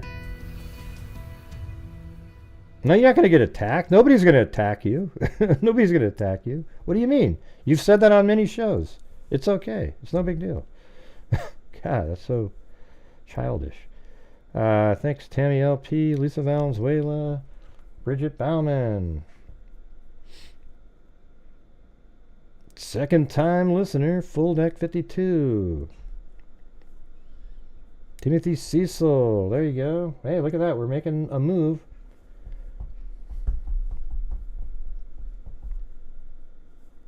Yeah, nobody's going to attack anybody. Jeez. I'm just saying, it's hard. Like, if you're already, like, somebody that's totally convinced that the Proudfoots have something to do with it, then it's hard to get off of that train once you've already kind of committed to that. So I'm just trying to ask people to, you know, step back a little bit, listen to what law enforcement said, and maybe really just go back and watch the interviews again with those people. Thanks, Oddball. Yeah, I wouldn't say. I was just saying that she said that before, so I'm hoping that she can you know.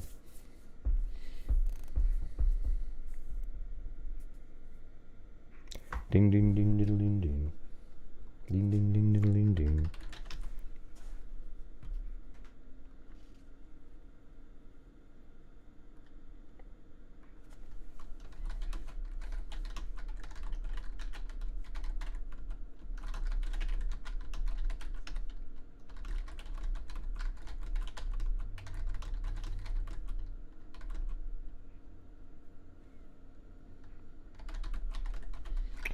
Thank you, Pancakes and Georgina Stoliker.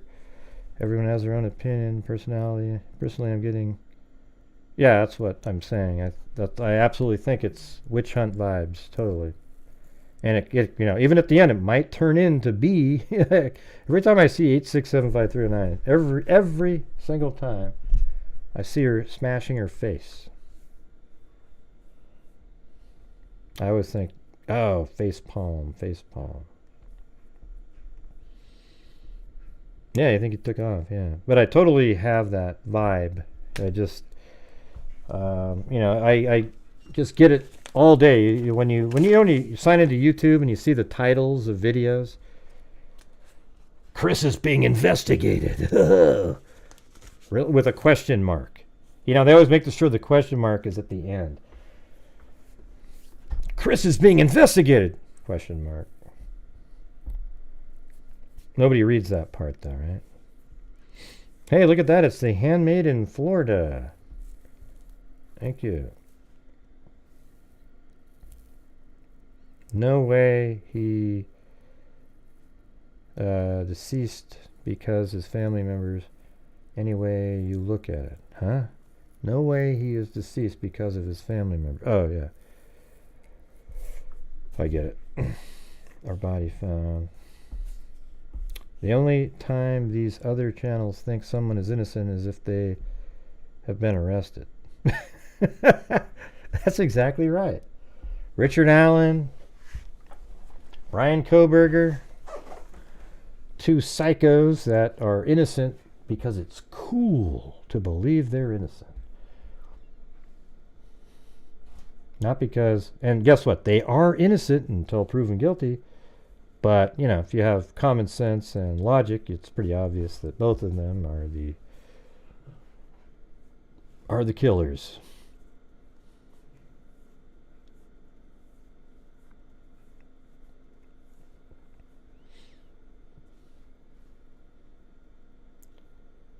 Yeah, I don't know why. Nobody's going to attack you, Danielle, if you're out there. I was just talking to you about your opinions. You know, I'm not going to let people attack you. I mean, forget it. Geez, that's ridiculous. Can you play the what Seth interview?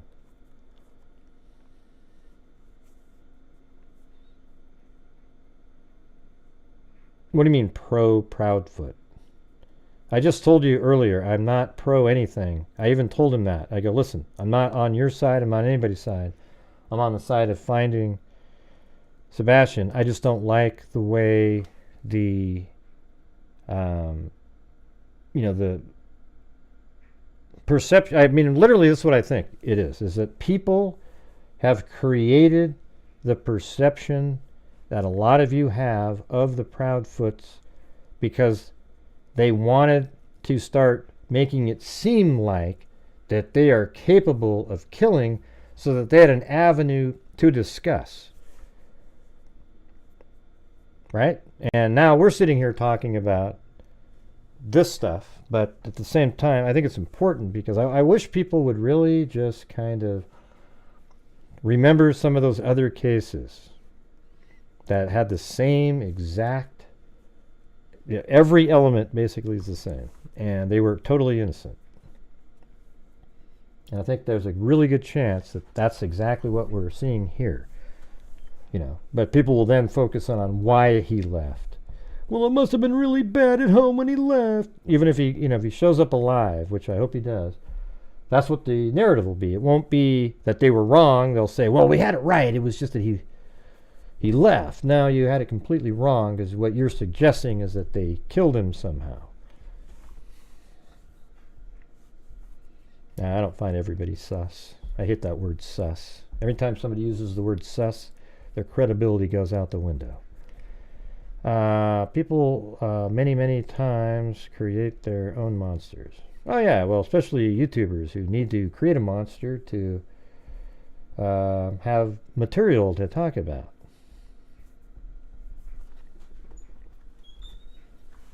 Saying sus is similar to like saying things just don't add up here.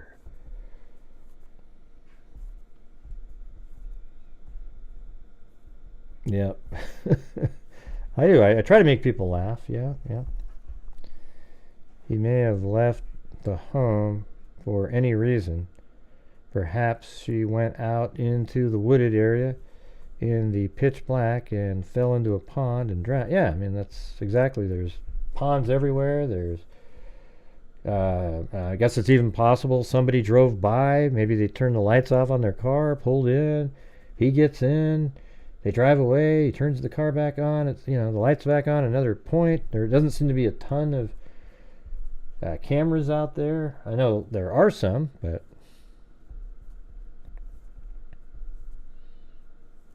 he's been missing for about 5 weeks now or so.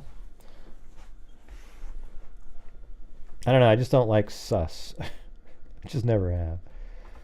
It's just, to me, it's like I mean, you're saying they're suspect, but you're so like you're so true crimey that you're just shortening it up to sus. Like, hey, everybody, that's sus, okay.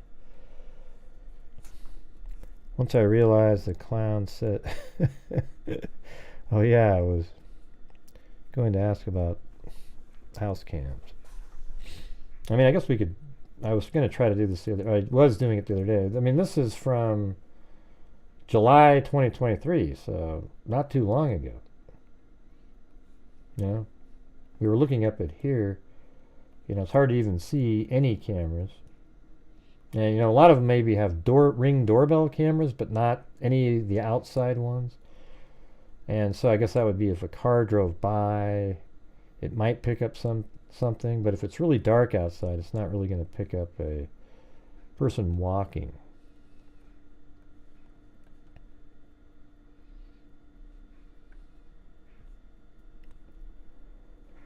I really hope he's found, because there's a lot of other cases out there too, that need.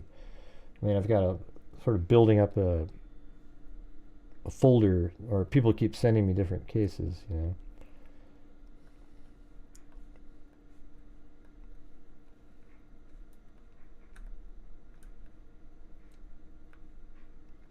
Yeah, don't see any there.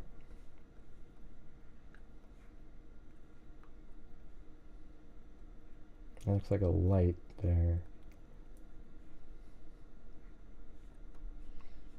Yeah, I mean, it just doesn't look like there's anybody that has a major league security system.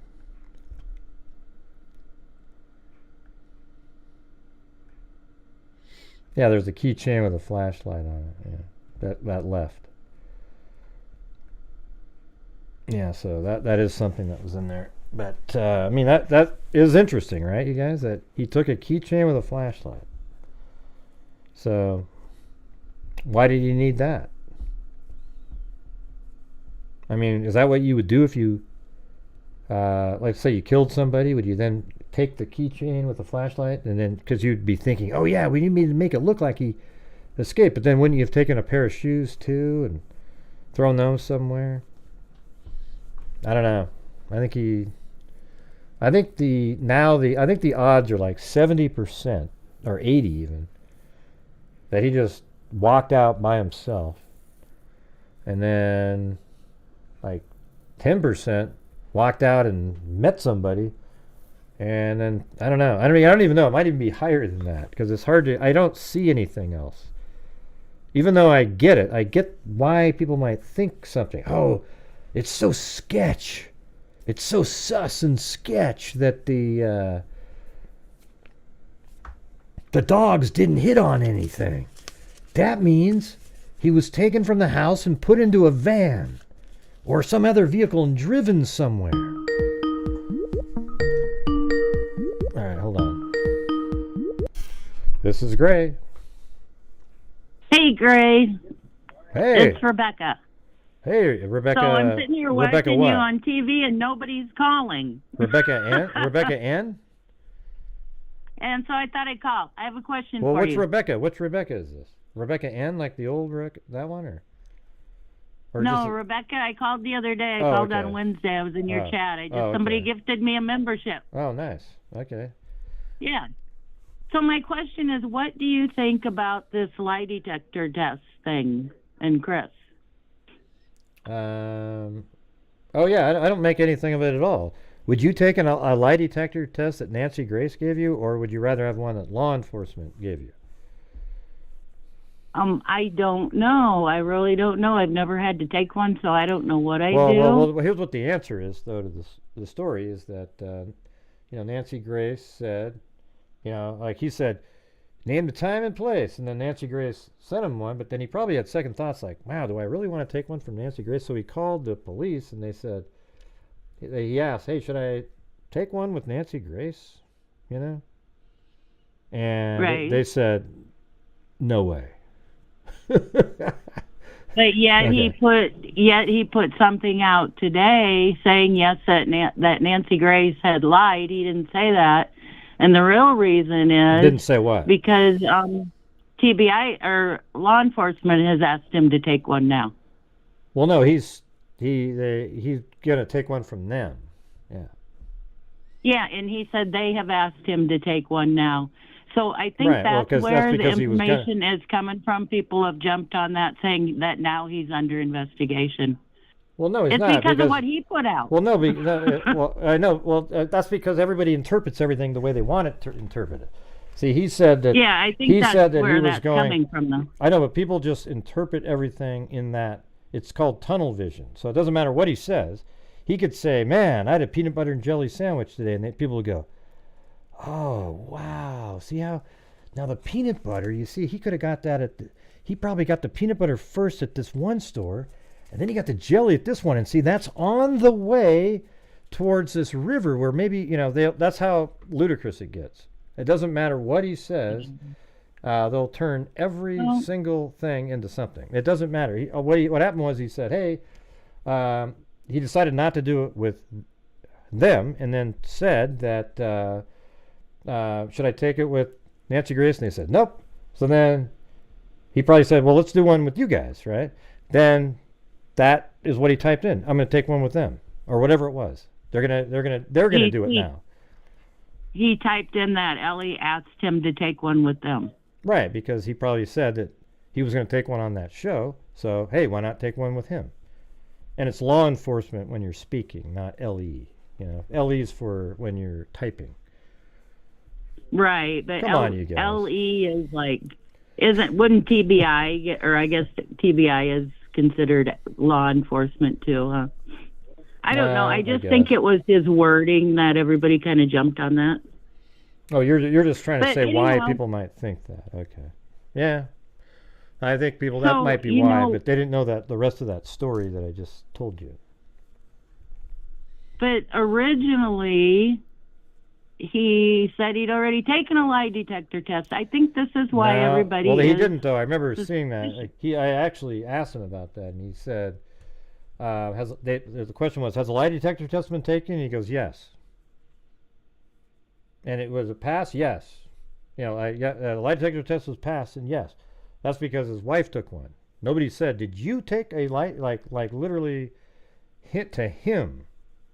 Did you, Chris, take a lie detector test? See? But Gray, at the end of the next sentence was, my wife, myself, Seth, and everybody else has taken and passed. So he put that out there. Yeah, so it's been back and forth like a couple times. So it's not really, even to me, it's that part is looking suspicious. But but let me ask you, why are people so into that? Like, just like every freaking word that he says, and then you can parse it and say, oh yeah, maybe he just got sick of it and says, yeah, he's thinking he's cleared. He doesn't need to take the lie detector. Because he said that he didn't even need to take it because they said he doesn't need to take it because they know where he was. All right? So it's like, yeah, I passed the damn thing. Okay, what difference does it make? Because they didn't even want me to take it. I don't know. That's just... For me, I look at everything. I'm in my mind, I'm trying to determine if someone's honest or not. And I'm not seeing that with him. I'm sorry. I'm just not seeing honesty from him. Okay, I know you got tunnel vision. I can tell. I mean, because that's about the. No, I don't. Name something really else. Name something else. Here. Name something else. I don't think so. Because you're picking on something that's so minor league, and you're pretending that means he's not an honest person when he's talking. So give me another thing. Give me something else. The CPS situation.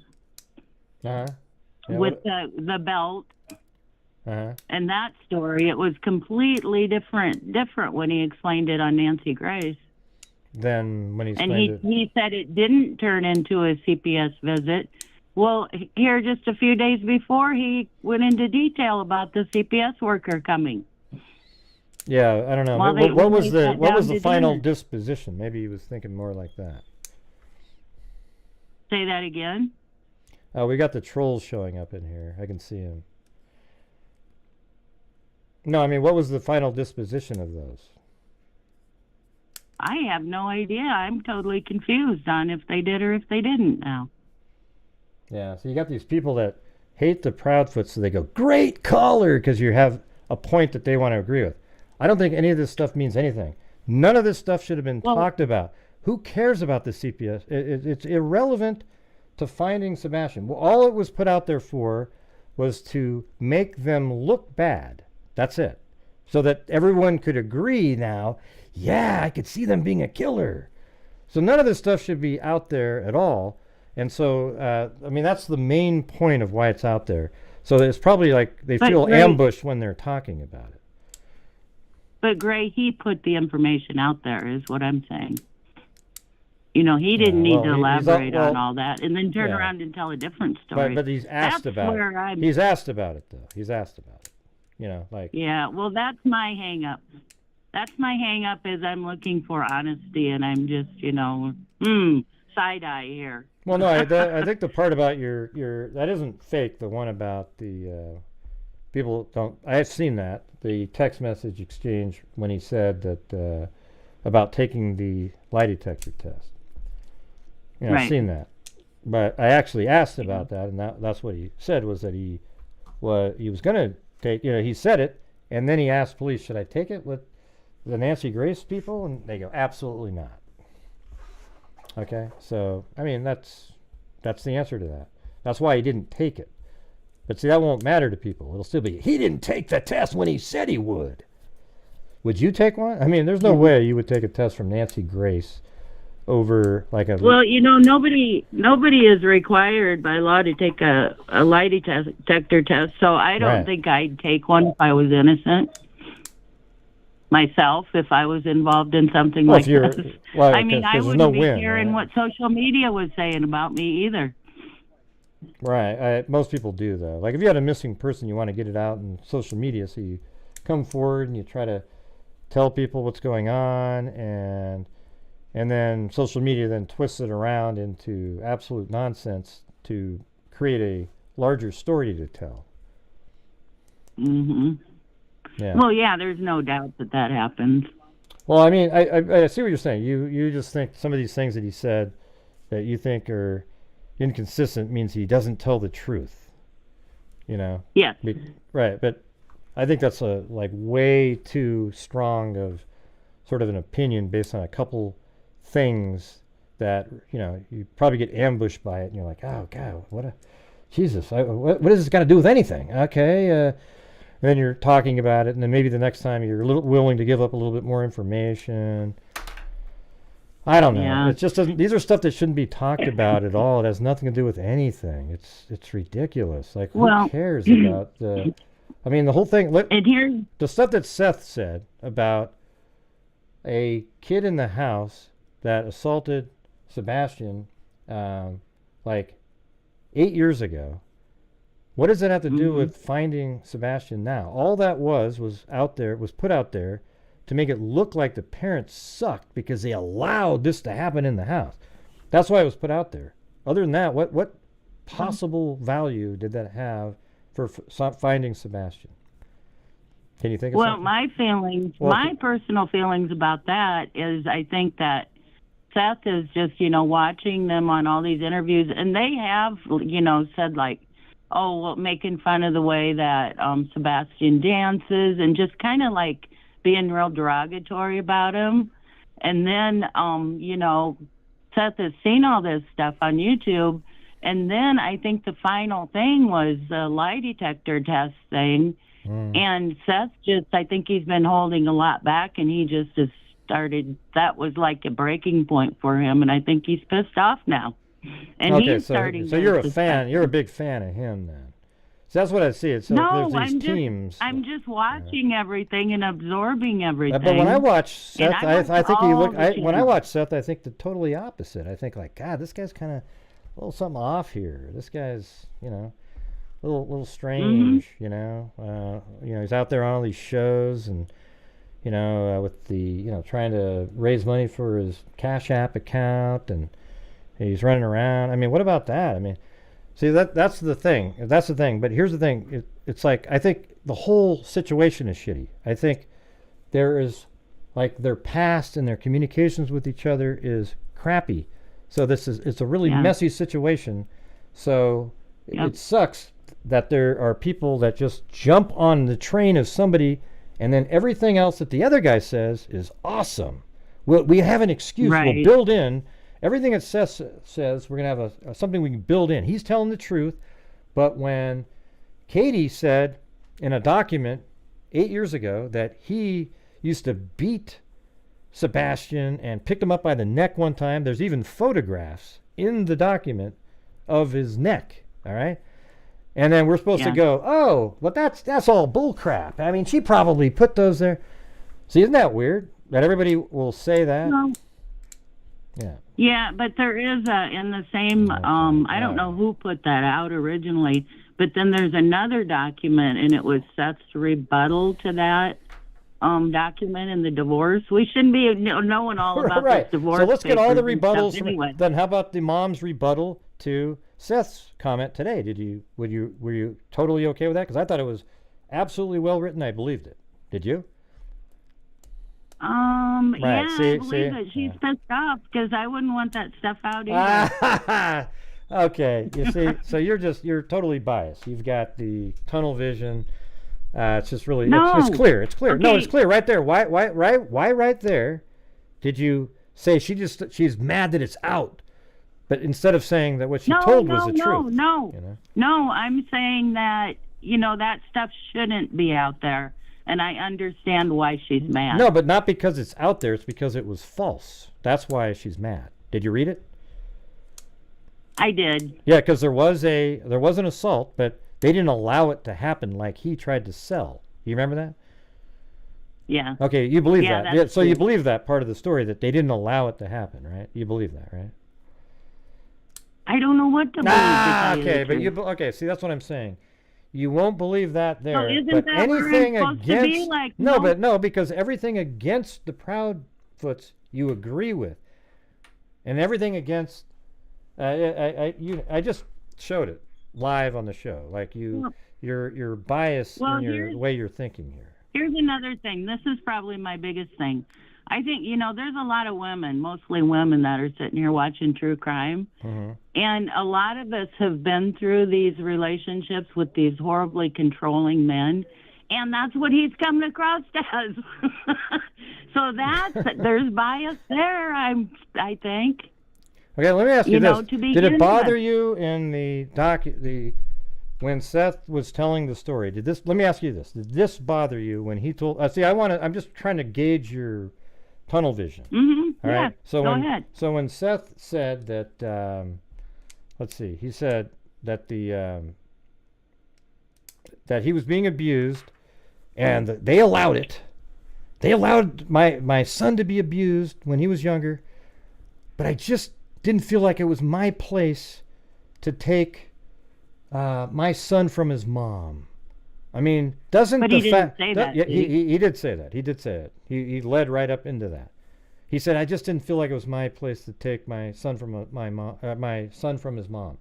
Now you would think I that, didn't hear that a child being abused would be the breaking point, where you would say, "You know what? This is where I don't think it's okay for." I think this is the point where it's okay to take a son from a mom when he's being abused and they're letting it happen. You know, he didn't. He just went straight on.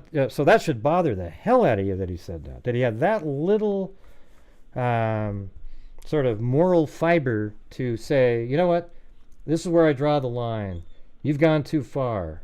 And by the way, if that was all true, wouldn't he have custody? I mean, honest to God, like if they allowed abuse of a child and it was proven and it really happened, and they allowed it, wouldn't Seth have you mean that in child? California? Wouldn't Seth have that child right now? I mean, the courts would have just are you immediately talking about handed. in California? Come on. No, I'm just saying. I'm talking about the incident where Seth claimed that Katie and Chris allowed Sebastian to be abused by a child. I think it was California, right? Yeah, it was California, but if you go back to when Seth first come out, he said he was living in a car for a while after their divorce. Okay. He said that he just didn't feel like it was his place to take a child from his mother. Okay? So here's what's weird. Here's what's weird is like right now. I didn't hear him say that. Yeah, well, it's because it's like you got to let's keep listening to the conversation. I think you heard the part that you wanted to hear, and then that was it, man. Oh my God, look at this part here. Well, no, I don't think that's the way it was. I honestly did not hear him say that. I mean, I don't. Like I said, I'm trying to stay neutral here and just listen to everything. Okay. But I honestly did not hear that part, and it's not because I have tunnel vision. Yeah, no, I'm just, you know, you come across a little bit tunnel vision-y, because everything that, when the Proudfoots defend themselves, it's like a lie, kind of like it's all true, but of course they'd be angry at it. But when they say something about somebody else, they're lying, and you defend the other person. Like when the other person says something, there's a reason for it, and it's all good and everything. And that's what I'm trying to say here. It just feels like we've got, it's just everybody is just piling on Katie and Chris because there was nobody around. And then when Seth shows up, he didn't fit in. Like they were like, oh, where? Because everybody kept saying, "Where's the dad? Where's the bio dad? Where's the?" And then when he showed up, well, he's on the other team, right? Because I wonder what would have happened if he'd been there right at the beginning with everybody else. Would he have been lumped in, or was it the fact that he came later? Was he then held up as the hero side of the story, and the villains are as Katie and Chris? Well, I have a couple questions. I mean, he disappeared out of their house, so yeah, that's one thing, you know. Well, of course. So he didn't disappear on Seth's watch. So I had a couple questions that I haven't heard anything about. Oh, for one, did they tell you why they left town? I mean, that's a big one that everybody, I think, is kind of wondering. Yeah, and you kind of think about it, and you think if your kid was missing, would you leave? Would you leave the all state? the stuff we were talking about, I'm not supposed. I wasn't going to be talking about it. I'm just saying it made sense to me. It was basically the same stuff that I'm saying. They didn't leave. They didn't move. By the way, everybody, they didn't move. Right. He's out of town working, and she left because she is scared to be there. Now, every one of these holier-than-thou people, I wouldn't leave if it was my kid. Right, because you probably wouldn't have, you'd be somebody that people would be bringing food over to your house. Do you think anybody in this case here brought anything over to the Proudfoots home to make them feel like they're with them? Hell no. Okay, this has been a nightmare for them. It's been a nightmare for them, okay? People walking around outside, chanting and screaming and yelling, and every single YouTube video. It's ridiculous. Okay. Yeah. Well, I just hope they find Sebastian. I mean, I don't know. I don't know what to think, to tell you the truth. Yeah. Well, but some of the things you see, just, like I said, it kind of makes me give the side eye here, so. No, I see what you're and saying. some of the things I'm just playing the. Too. I mean, it's not just them. Yeah, I'm just arguing with you, to show you that, how it is. I mean, it's kind of one-sided. I mean, I know you're saying you're listening to both sides, but your replies on two equal stories, one's just as bad as the other, you kind of gave an out for the other side, but not for the Proudfoots, you see? And so that's when I know, okay, so at this point, it's hard to, it's going to be hard for them to recover. It's like if somehow he shows up, and it turns out he snuck around, because here's how it worked at his house. He wasn't allowed to use get on the internet and stuff like that. But when he was with his dad, he did do that. So is it possible that Sebastian developed an online relationship when he was over there, and somehow it turned into him being picked up on a specific date, right? Because he did have internet access when he was over at with his father. So what do you think of that? Yeah. Yeah, but how would he get out of the house if there's no scent? And how would he even have taken the garbage out if all they can't dogs find don't a leave scent? scents. I mean, all humans don't leave scents for dogs to pick up. You can just ask Tim Miller. They don't? Yeah, just ask Tim Miller. He absolutely doesn't rely on scent dogs at all. He's like, I mean, there was one case where they were looking for a body. The dogs walked right over the cement block 4 times, and he goes. Then they left the area. Then he goes back. He goes, let's go back there. And then he lifted it up. There was the body right there. They didn't even pick up on it at all. So that was just the case that he told me about. Like, he'd already had that opinion prior. So it doesn't matter. It's not a huge thing. Like, there wasn't a scent picked up.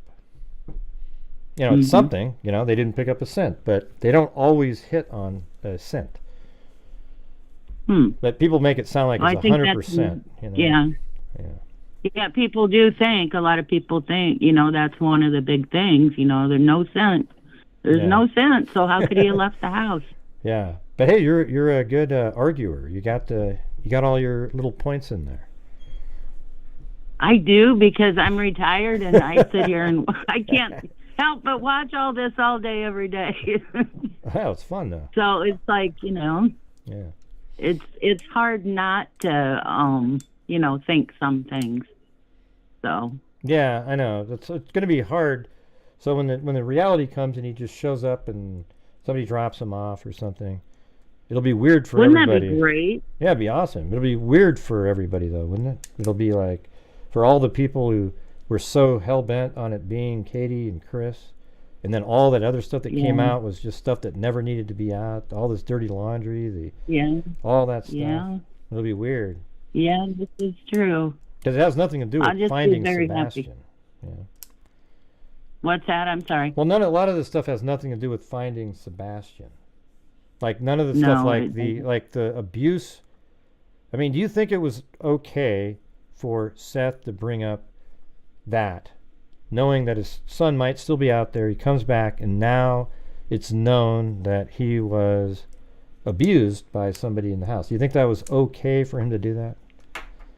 Without coming up with an excuse? You want me to answer that? Well, yeah, I want you to come up with an answer without making an excuse for him. I just want you to know, answer, do you think it was okay for him to bring that up? Probably not. There you go. But I think he just was to his breaking point. See, there's your excuse. And I might have done the same thing. I think he was trying to hold. I think there's probably more we don't know about. I knew it. Probably a lot more. Yeah, a lot of. Oh, and Seth too. What's he been doing? Right? My God, what's he been doing behind the scenes? Yeah, it's weird. I hate for it to see it go to a, like you said, a tit for tat, or somebody said that. That's what my, that's what my thumbnail says on it. Okay, that's where I saw that. Yeah, that would be horrible if that's what happened. Yeah, because that's not helping. That's what it feels like it's happening here. And you got to admit, you have to admit that the Proudfoots were they were always polite about Seth the whole time. Every time they talked about him, they're like, yeah. And he'd already been over to their house multiple times. He's not telling the truth out there on various things that he's saying. He'd been to their house. They were working together to try to figure out what happened. And, you know, it's... and then one day, and then you started seeing him sort of coming up with stuff because people would suggest it to him while he was being interviewed. They'd throw stuff out there. And then he started going, yeah. And then it got worse and worse and worse until he eventually accuses them of allowing somebody to abuse his child. A child that he didn't want to get custody for after that because it just wasn't right to take a child from a mother. Well, and I guess another thing that makes me kind of think more highly of Seth is that, you know, they were all living in California, and then, you know, the Proudfoots moved to Tennessee because his parents live in Tennessee, right, to be near his parents. And Seth picked up and moved to Tennessee then because he wanted to be near his son. Well, I don't know many men that would do that, to tell you the truth. Yeah, and I think that's a big point for him. I mean, that's good that he does that. See, look at somebody typed in Net Detective, stop slamming Seth, but it's okay to trash on Katie and Chris because I don't like them, Gray, you bastard. Yeah. See that? Somebody just typed in stop slamming Seth. But they didn't type in... Am I slamming No, Seth? they're talking to me because I said that he didn't want to take a child from a mother after he said that he was assaulted, intentionally be assaulted by the parents. I mean, it's just ridiculous. Okay, here's another question that sticks out in my mind. So when they called 911 first thing in the morning, how did Katie know that maybe he didn't take off and head towards his dad's? I don't know. How wouldn't that be your first No. inkling? No, I would just think it would be mine. Why? Why wouldn't you just look around the neighborhood and just be like, God, where the hell did he go? Is he over here? Is he over there? I wouldn't think what are you gonna do? Drive down the highway where does the dad live in the town? Well, I guess he lives in like a town over, from what I understand. So would you drive down? I would have thought that a call to his dad, you know, hey, has he gotten a hold of you? Do you know anything about it? You know, Sebastian's gone, you know, this and that. But no, that call didn't happen before calling 911. So, you know, that's another part I don't understand. That just not be something she thought of. I mean, I don't know if I would think of that. Right. That my son would just, you know, like leave and be heading towards Seth. I mean, I'm sure he heard about it later, you know, like first you're going to look around. You don't want to start freaking out the dad, you know, before, you know, look around a little bit first, right? Then. Right. Look around. You can't find him. Look around the neighborhood. Can't find him. Call his dad. See if his dad's heard from him. That would have been my first thought. But that didn't happen. And I don't understand that part of it. Let's go get lunch.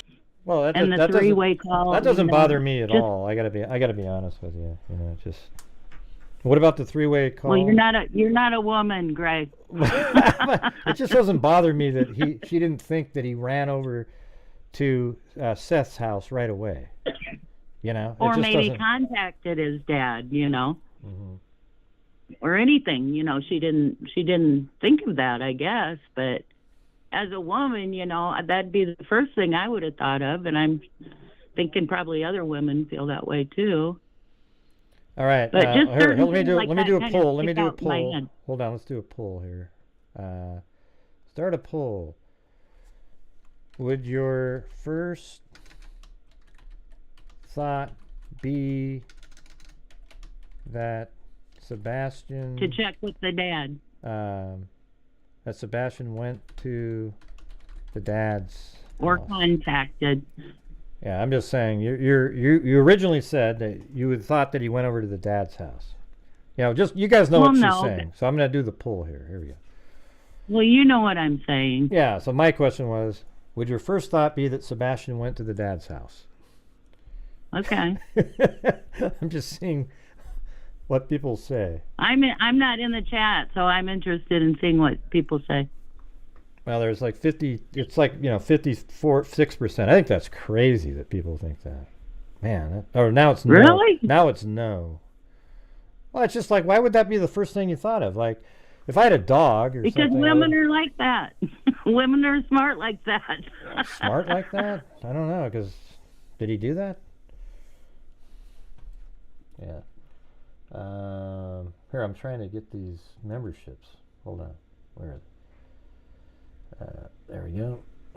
I was getting the 5 memberships out now. Here we go. We are at, it's like, I'm going to stop the voting in 5, 4, 3, 2, 1. Okay, with 117 votes, it was 54 no and 45 yes. So, it's right in the middle. Okay. I'll say it was 50-50. Yeah. There you go. So there must be a lot of guys in here. Yeah, there must be a lot of guys in there. Right? Now I want to know what the percentage of the guys was. That's pretty good. All right, what else? What else do you got? I can't think of anything off the top of my head. I mean, I have a lot of, I don't know. I think you're going to yell at me if I say too much. No, we're just having a lively debate. I don't really, I'm not mad or anything like that. I thought it was kind of fun, actually. So, anyways, nothing else? All right, well, thanks for debating with me. How about this? Let me ask you this one last thing, Rebecca. Mm-hmm. How about this? What is your theory without having any of the parents involved? Maybe that he ran away. How he got out, I don't know. Mm-hmm. And then but maybe that he ran. And then what's your theory involving a parent? What do you mean? Well, I mean, you must think that one of the parents did something. So what would your theory be based on the information that you have?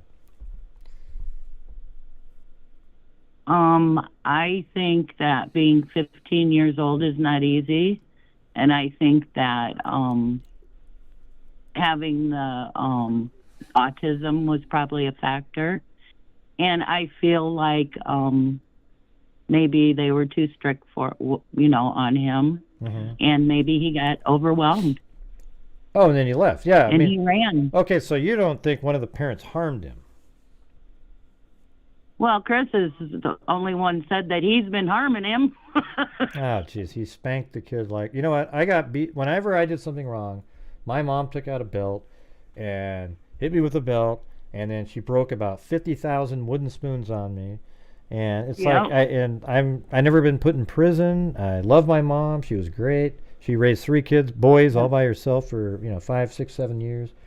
And that's just kind of the way it was, But now if you spank somebody with a belt, oh, you're a freaking abuser. You're a, it's weird. Oh, well, I got the hell beat out of me every day. We grew up on a farm, and my mom did not hold back. You got the hell beat out of you. But, autistic people are different, I guess. It really affects them. And one thing I know that my sister has an autistic child. He's grown now. But everything the doctors told her was that positive reinforcement was the most important thing. Mm-hmm. And I don't think that's what he was getting, so. Yeah, I mean, I have a stepdad. He never spanked us or anything. And I do think there's something about that, like Mona L typed in, but that's your mom, not your stepdad. Yeah, I mean, but the thing is, the spanking is the same. It's just mentally, it's like, the mom and the kid would be like, why are you spanking me? You're not my real dad, right? That's what people would think. But aren't there some stepdads that are been with the whole life and they're just like your dad? I mean, so if they spanked you, what makes it different? Like, why is it different when a stepdad or a stepmom spanks a child if it's the right reason and the right time? Why is that a problem? Because you really want to know what I have to say about that? Well, yeah, that's why I'm asking. In these missing children's cases and ones where they find them, not so well afterwards, isn't it like 98% of the time it's like the stepfather or the stepmother or the boyfriend or the girlfriend that's responsible? But that's not what I'm saying. I'm just saying in general, in the real That world. is in general. No, in the real world, why can't like a stepdad or a stepmom spank somebody if it's for the right reasons? And, it's like, let's say they stole money from somebody and they spank them a couple times with a wooden spoon. Why is it okay for the biological parent but not the step parent? Well, it is a thing, Gray. It really is. Yeah, because it's not really, if it's not your biological child, you should be a little careful with that. Right. Also, I think I agree. I mean, it's like if they, let's say you're a woman and you get you marry somebody, it probably feels strange for the man that's not really their biological dad beating them or hitting, spanking them, right? Yeah. It just sort of there's just something weird about it, right? I mean, whatever that is, who the hell knows? It's just mainly because they're not the biological father, right? Yeah. Yeah. Exactly. Mm-hmm. So maybe that's the thing in this case where people think it's weird that he spanked him. Yeah. Right. Totally. Well, there you go. So. Well, I mean, it's it's not always like that, but it's weird for some people. Yeah, it's not always like that. I agree. Yeah. But it is a thing with a lot of people. So. Right. So. Well, anyways, hey, it was fun talking to you. Yeah, fun talking to you too. Take care. Yeah, you kicked some ass. All right, have a good one. All right, bye. Rebecca.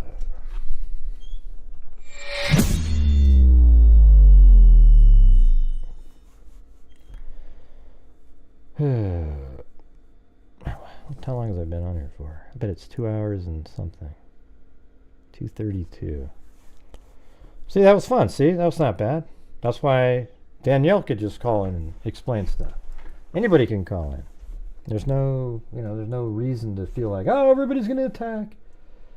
I won't let people do that. Now, when I go to other channels and I debate with somebody in the chat, all of a sudden I'm a troll. Everybody comes after me, left and right.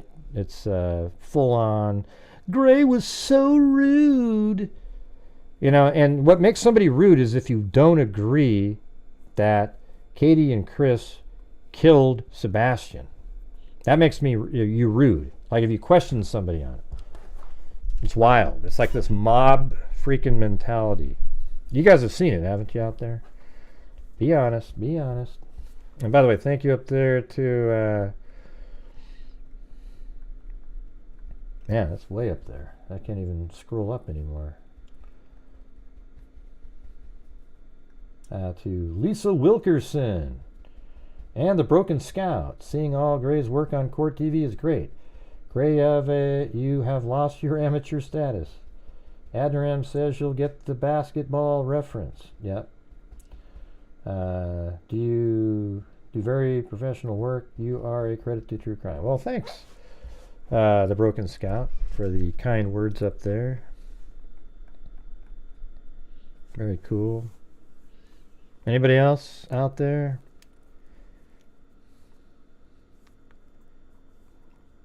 I can't get enough of Gray's imitation of the mob's comments. Gray! That stuff? Oh, yeah. That's awesome. Yeah, I think last night it was somebody... It's always the same comment. Like, I'll respond something about... You think it was pretty good? I don't know what I'm, what I appear to be like when I'm on Court TV. To be honest with you, like I don't even go watch them again. I watched the first couple of them, but I haven't watched any of the last ones. But I'm just sort of wondering, like, hey, what is it? What is it like on there? I know I look around. I'm kind of looking down and stuff because I don't have my camera's way up at the top up here. Oh, cool, Jay. Well, today it was on for an hour. It was wild. Hey, 724, you've entered the gray zone. Hi, Gray. Hey, who's this? Pebbles. Huh? Pebs. Oh, Pebs. Oh, wow. What's going on? How you doing? Not too bad. Have you seen any algae blooms lately? I was just going to say that's where that kid is. In an algae bloom. Okay, there we go. He's in an algae bloom fest around all that water. Yes, sir. No, I'm just kidding. That's another story that we nailed. To... We nailed that one. I mean, the channel did. I'm not sure about your algae bloom one, but how they were walking up and that was a crazy case. Yeah, that's still. Oh my God! That's still absolutely that still wild. Eats me alive. It still eats me alive. That was a case of the. I think it was it California? Yeah, they went California. hiking. They went hiking. It was a husband, wife, a baby, and a dog. And they went on this long walk, but it got so hot out, they sort of stopped, and they all died of hyperthermia on the way up. It was crazy. That's crazy. Yeah. That's crazy. That's what the Hickey Doodle said. But I got information about that, by the way, that you might find interesting. Oh, yeah? If you do get algae bloom in your system, it dissipates within 24 hours, so there's no way to find out if you got that type of poisoning. Mm-hmm. I'm just saying, how long did they lay there before they picked them up? Well, I don't know. I just think... right? Their problem was we were looking at it, and right when they started walking up, the sun is beating down on that side, and it was like 100. I know. You know that shit was hot. It was a hot day. And then they're walking up basically a 45-degree angle. It's crazy. Yeah. Even though they were used to doing it, but, that was just too hot. It was just too hot. Anyway, back to the story at hand here. I don't know if you remember this case that you covered. Like, God, that's what attracted me to your channel. The Cherry Mayhem case, she went missing off a school bus and has never, not a trace, nothing has been found about her. Kind of reminded me of this case because her parents got tortured by the public. Absolutely tortured. She made it back nothing to do with it. Yeah. They found her, right, at some point? No, they never found her. It's been 39 that? years this February. It was like at a bus stop. Wasn't there a car or something that somebody saw? There was a van. There was a van with crazy, like a skier on it or something. And they trucked the van down to some old lady, and she's like, this old lady got harassed for years too about it. They think she stole her. Which wouldn't be unheard of, but it certainly wasn't her. She vanished. She's gone. Right. Nobody has ever found a trace of her, nothing.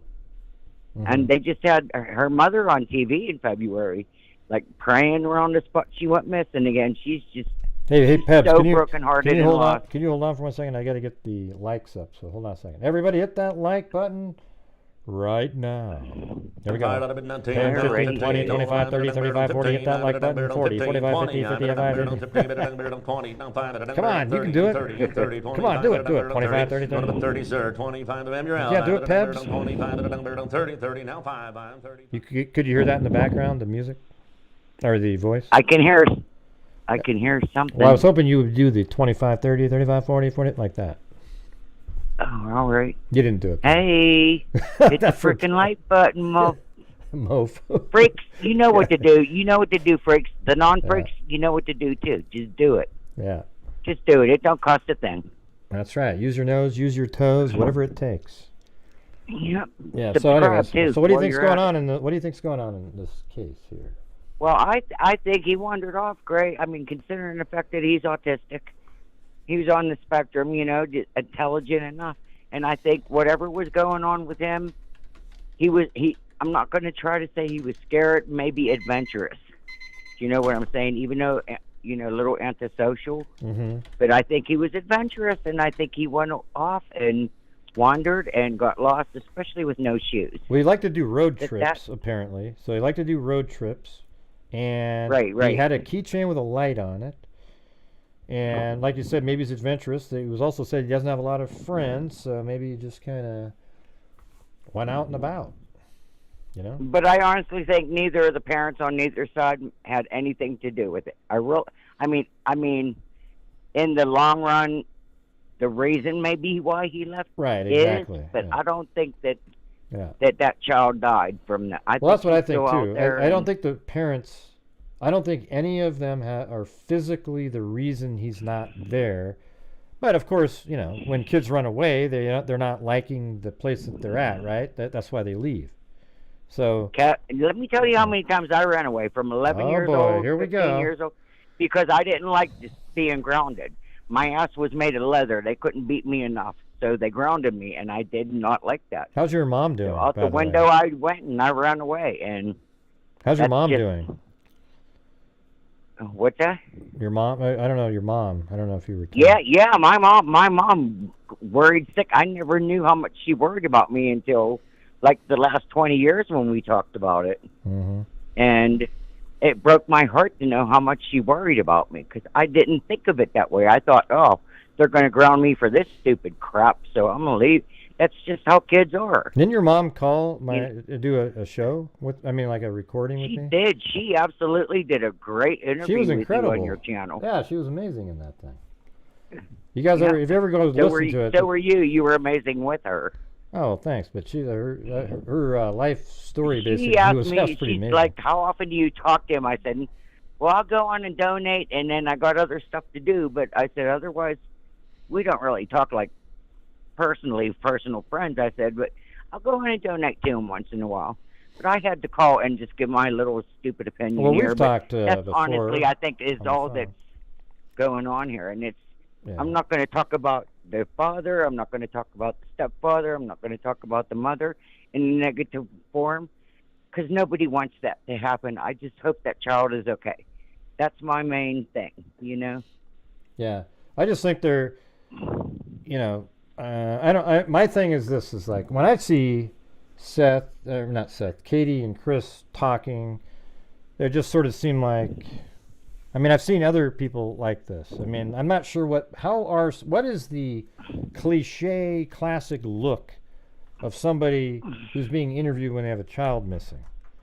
Yeah, that's the part that I don't know. Or a child that died. Well, the look on my mother's face 3 times now, because both my brothers and my sister passed. Yeah, you know, and she puts on a brave face, but you could see the heartbreak in her eyeballs. You know, you could see that. Yeah, you've told me. I mean, I could feel it because. Yeah, I mean, we've actually talked on the phone a few times. You've told me that, but we haven't talked in a long time, so it's great to hear you coming in now. So that's good. Yeah, well, I mean, you know, life happens. It took me a long time to get past my sister's death, dude. She was like my bestie. She was.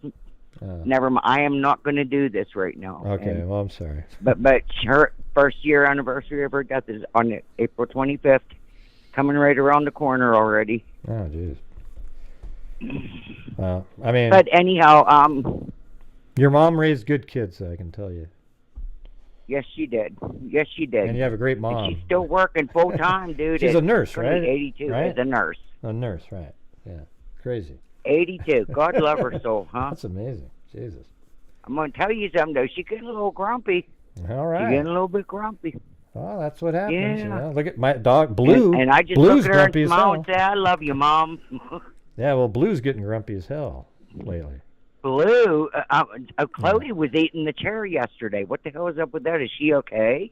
Yeah, I don't know. She was like tearing that shit up, like literally, like a steak. Yeah, I don't know what she's doing with that. Yeah, I look in there, she's just plunking it apart. I think she needs a different toy. I don't want to ruin those beds. They're so good. Yeah. Expensive? I don't know. Somebody bought them and sent them to me. And they've never... Yeah, that pink fuzzy one with the feet on it. Yeah, there's a blue one. Right There's there. a blue one that looks just like it. It's in somewhere else. But anyway. Blue is the cutest little thing, though. Blue was like, I couldn't even listen to you yesterday. I was watching Blue, and it's like he was smelling something.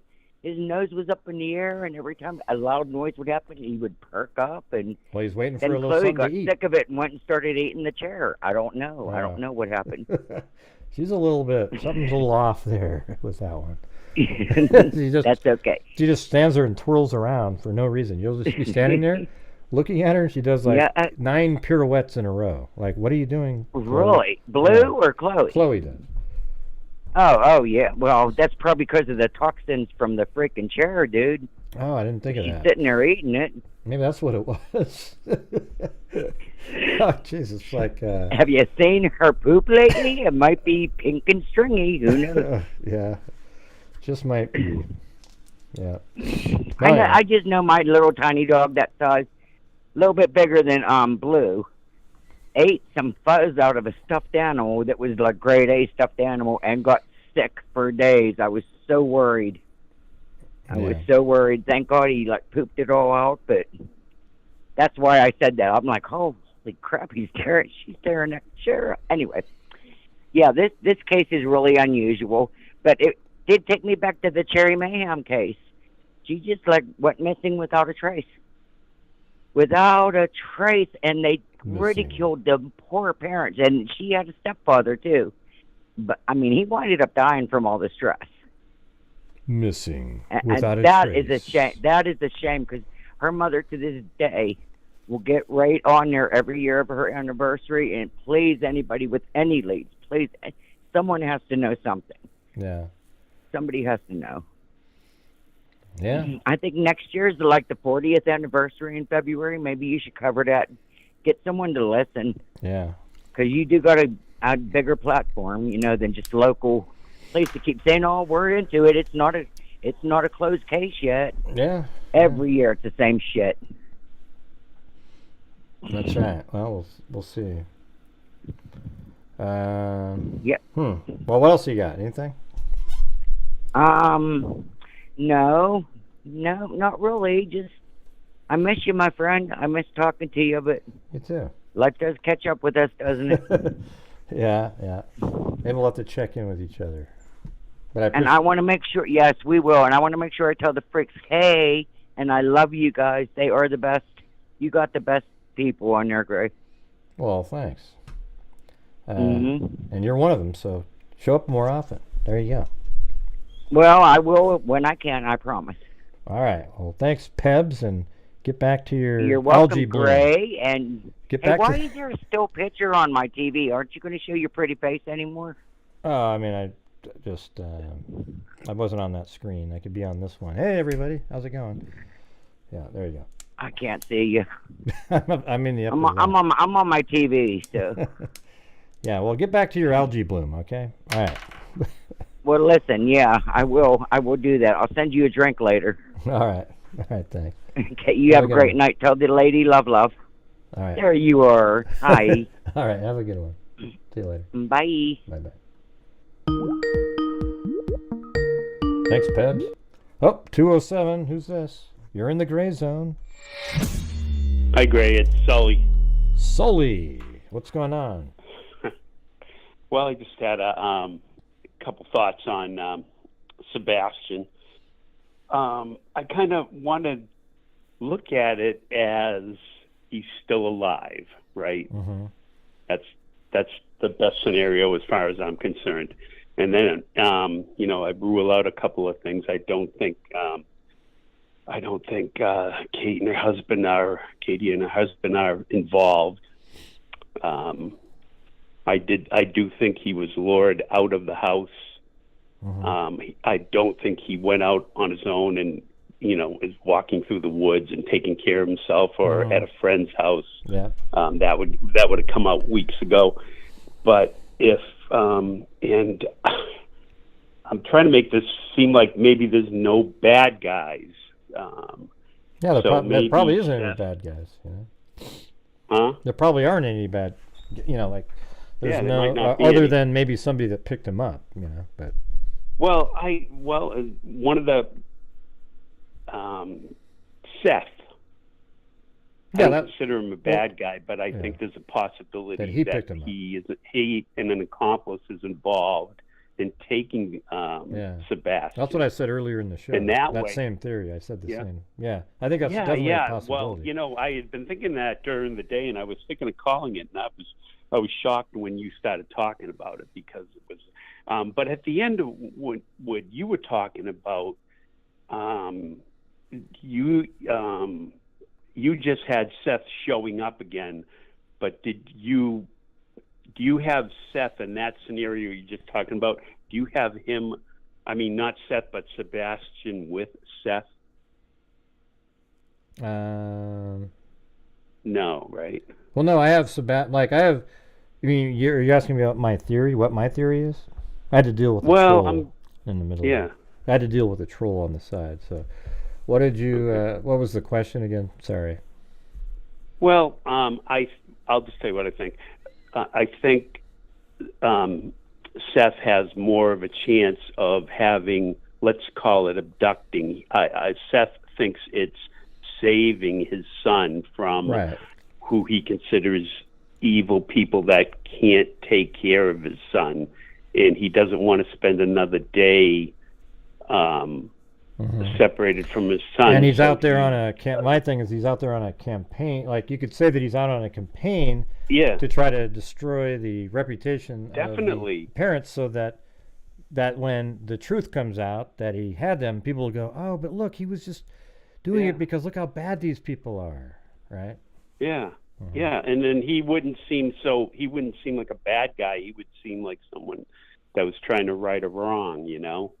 Right. So I think he would have needed an accomplice, somebody that would have transported Sebastian out of state.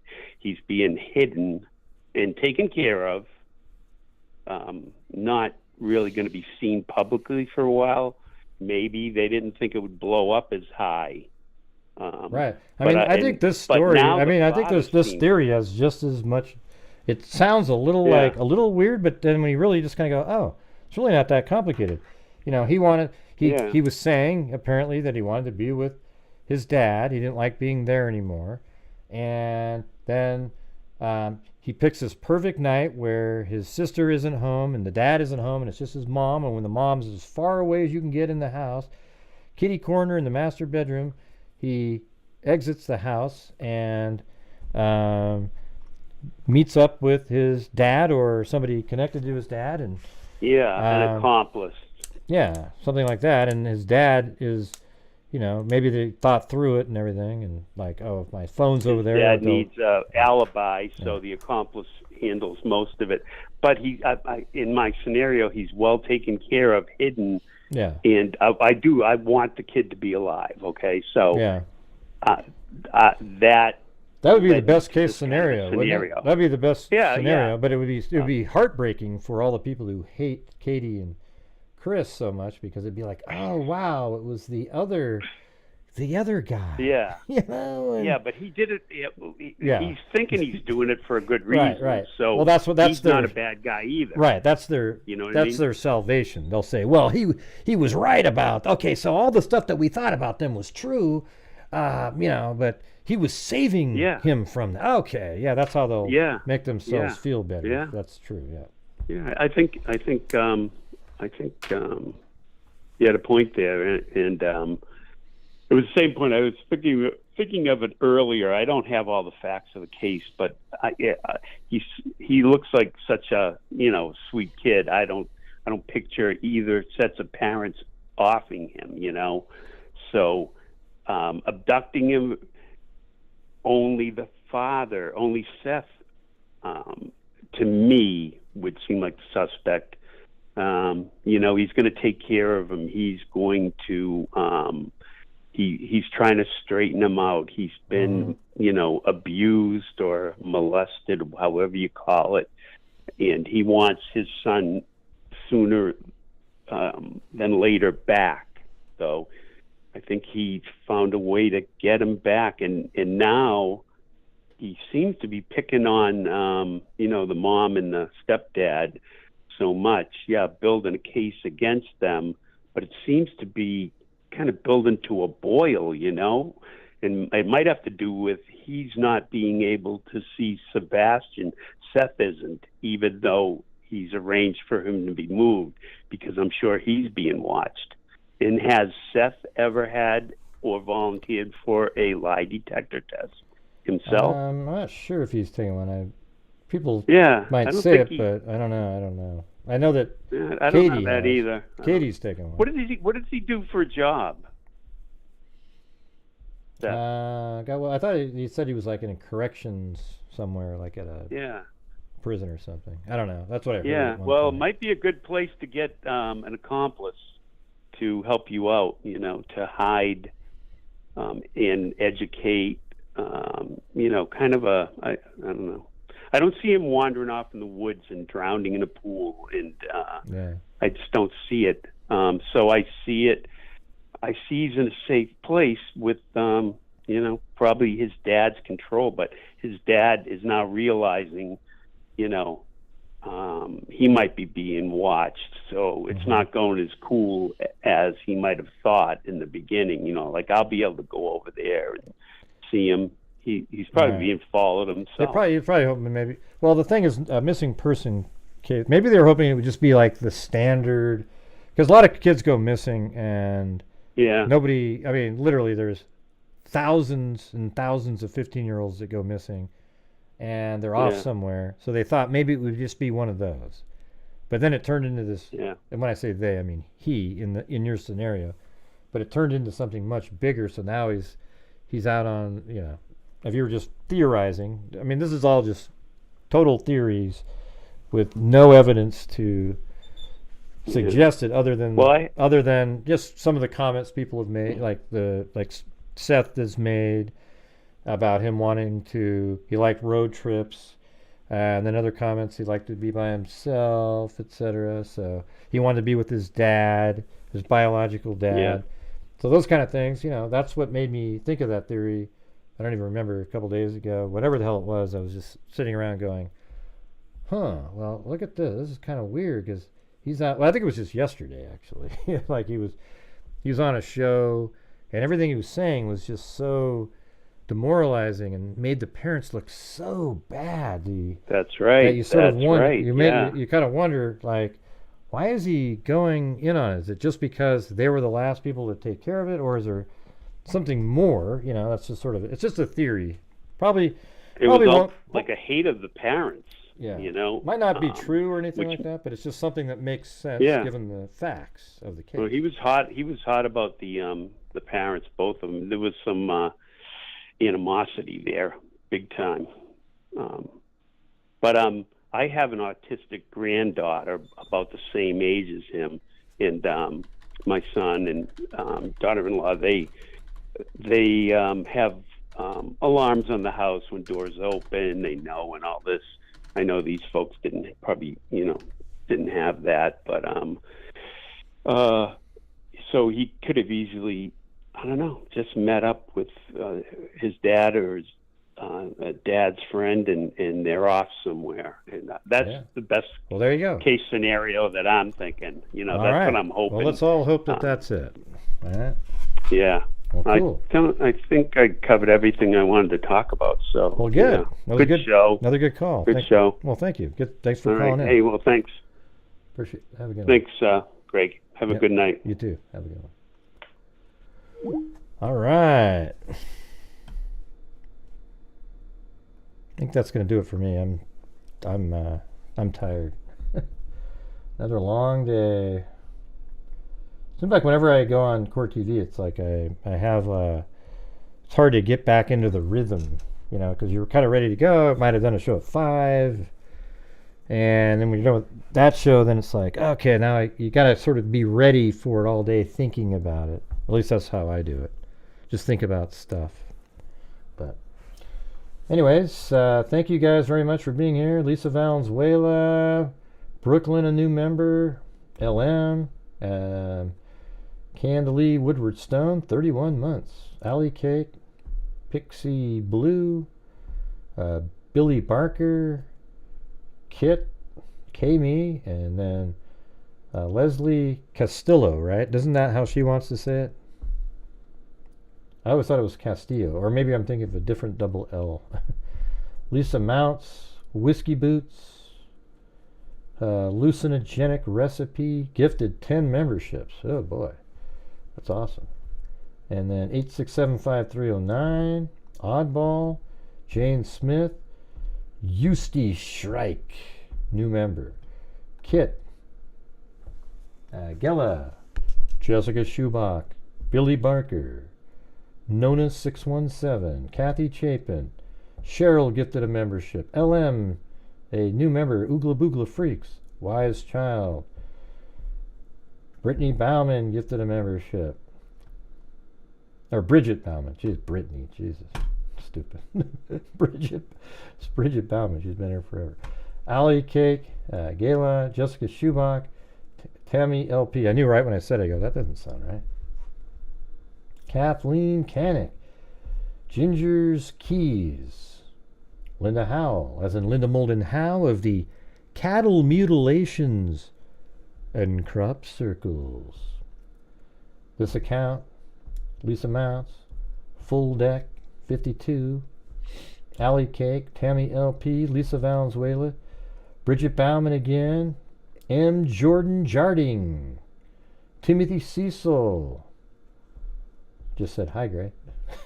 Oddball, 8675309, Pancakes, Georgina Stuliker, BB True, Handmade in Florida, then the Broken Scout with the cat eye, just like Leslie Castillo earlier, then Lisa Wilkerson, then I gifted 5 memberships, then Rad Story, and Chicken Wing. Thank you guys, and thanks all of you for watching.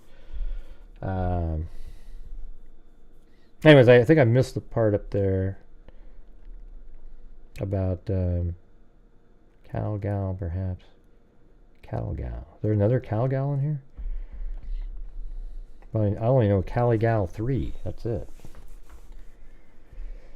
Yeah, it's crazy. What's weird about it is that it sounds like law enforcement's absolutely stumped in this case, and I think if the only thing that really kind of makes sense is that he left and sort of evaded cameras, and he's just out of there. Just luckily evaded cameras, and he's gone.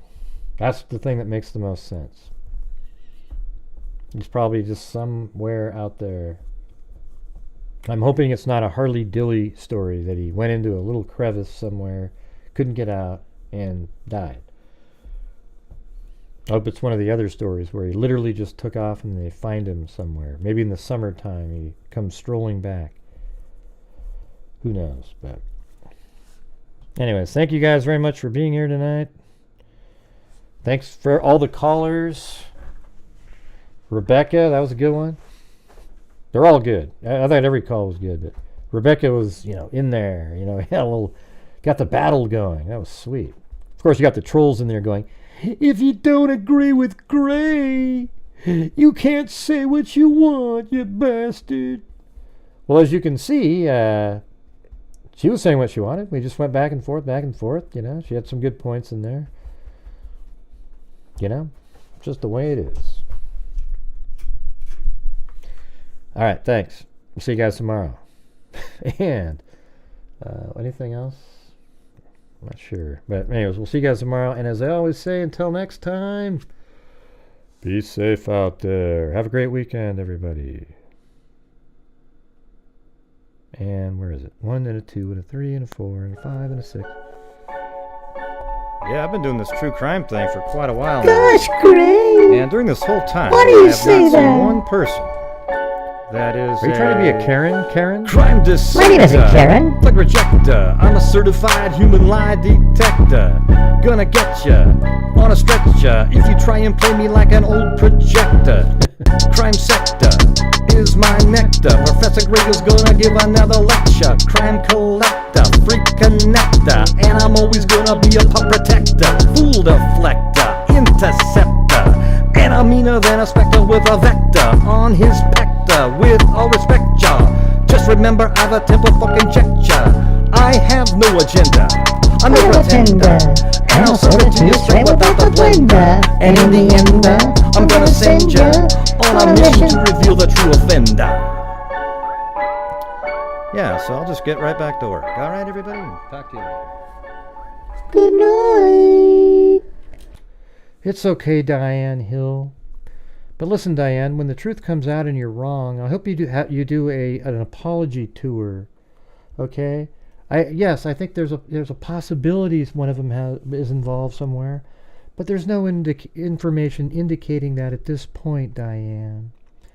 So when the truth comes out, which will likely be something other than what you believe, will you do an apology tour and go around to all the channels and admit that you just kept saying the same thing on a nightly basis?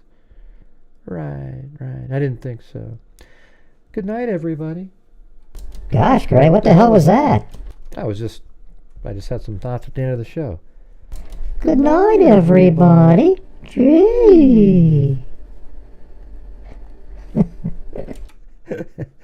That's crazy. All right, see you guys later.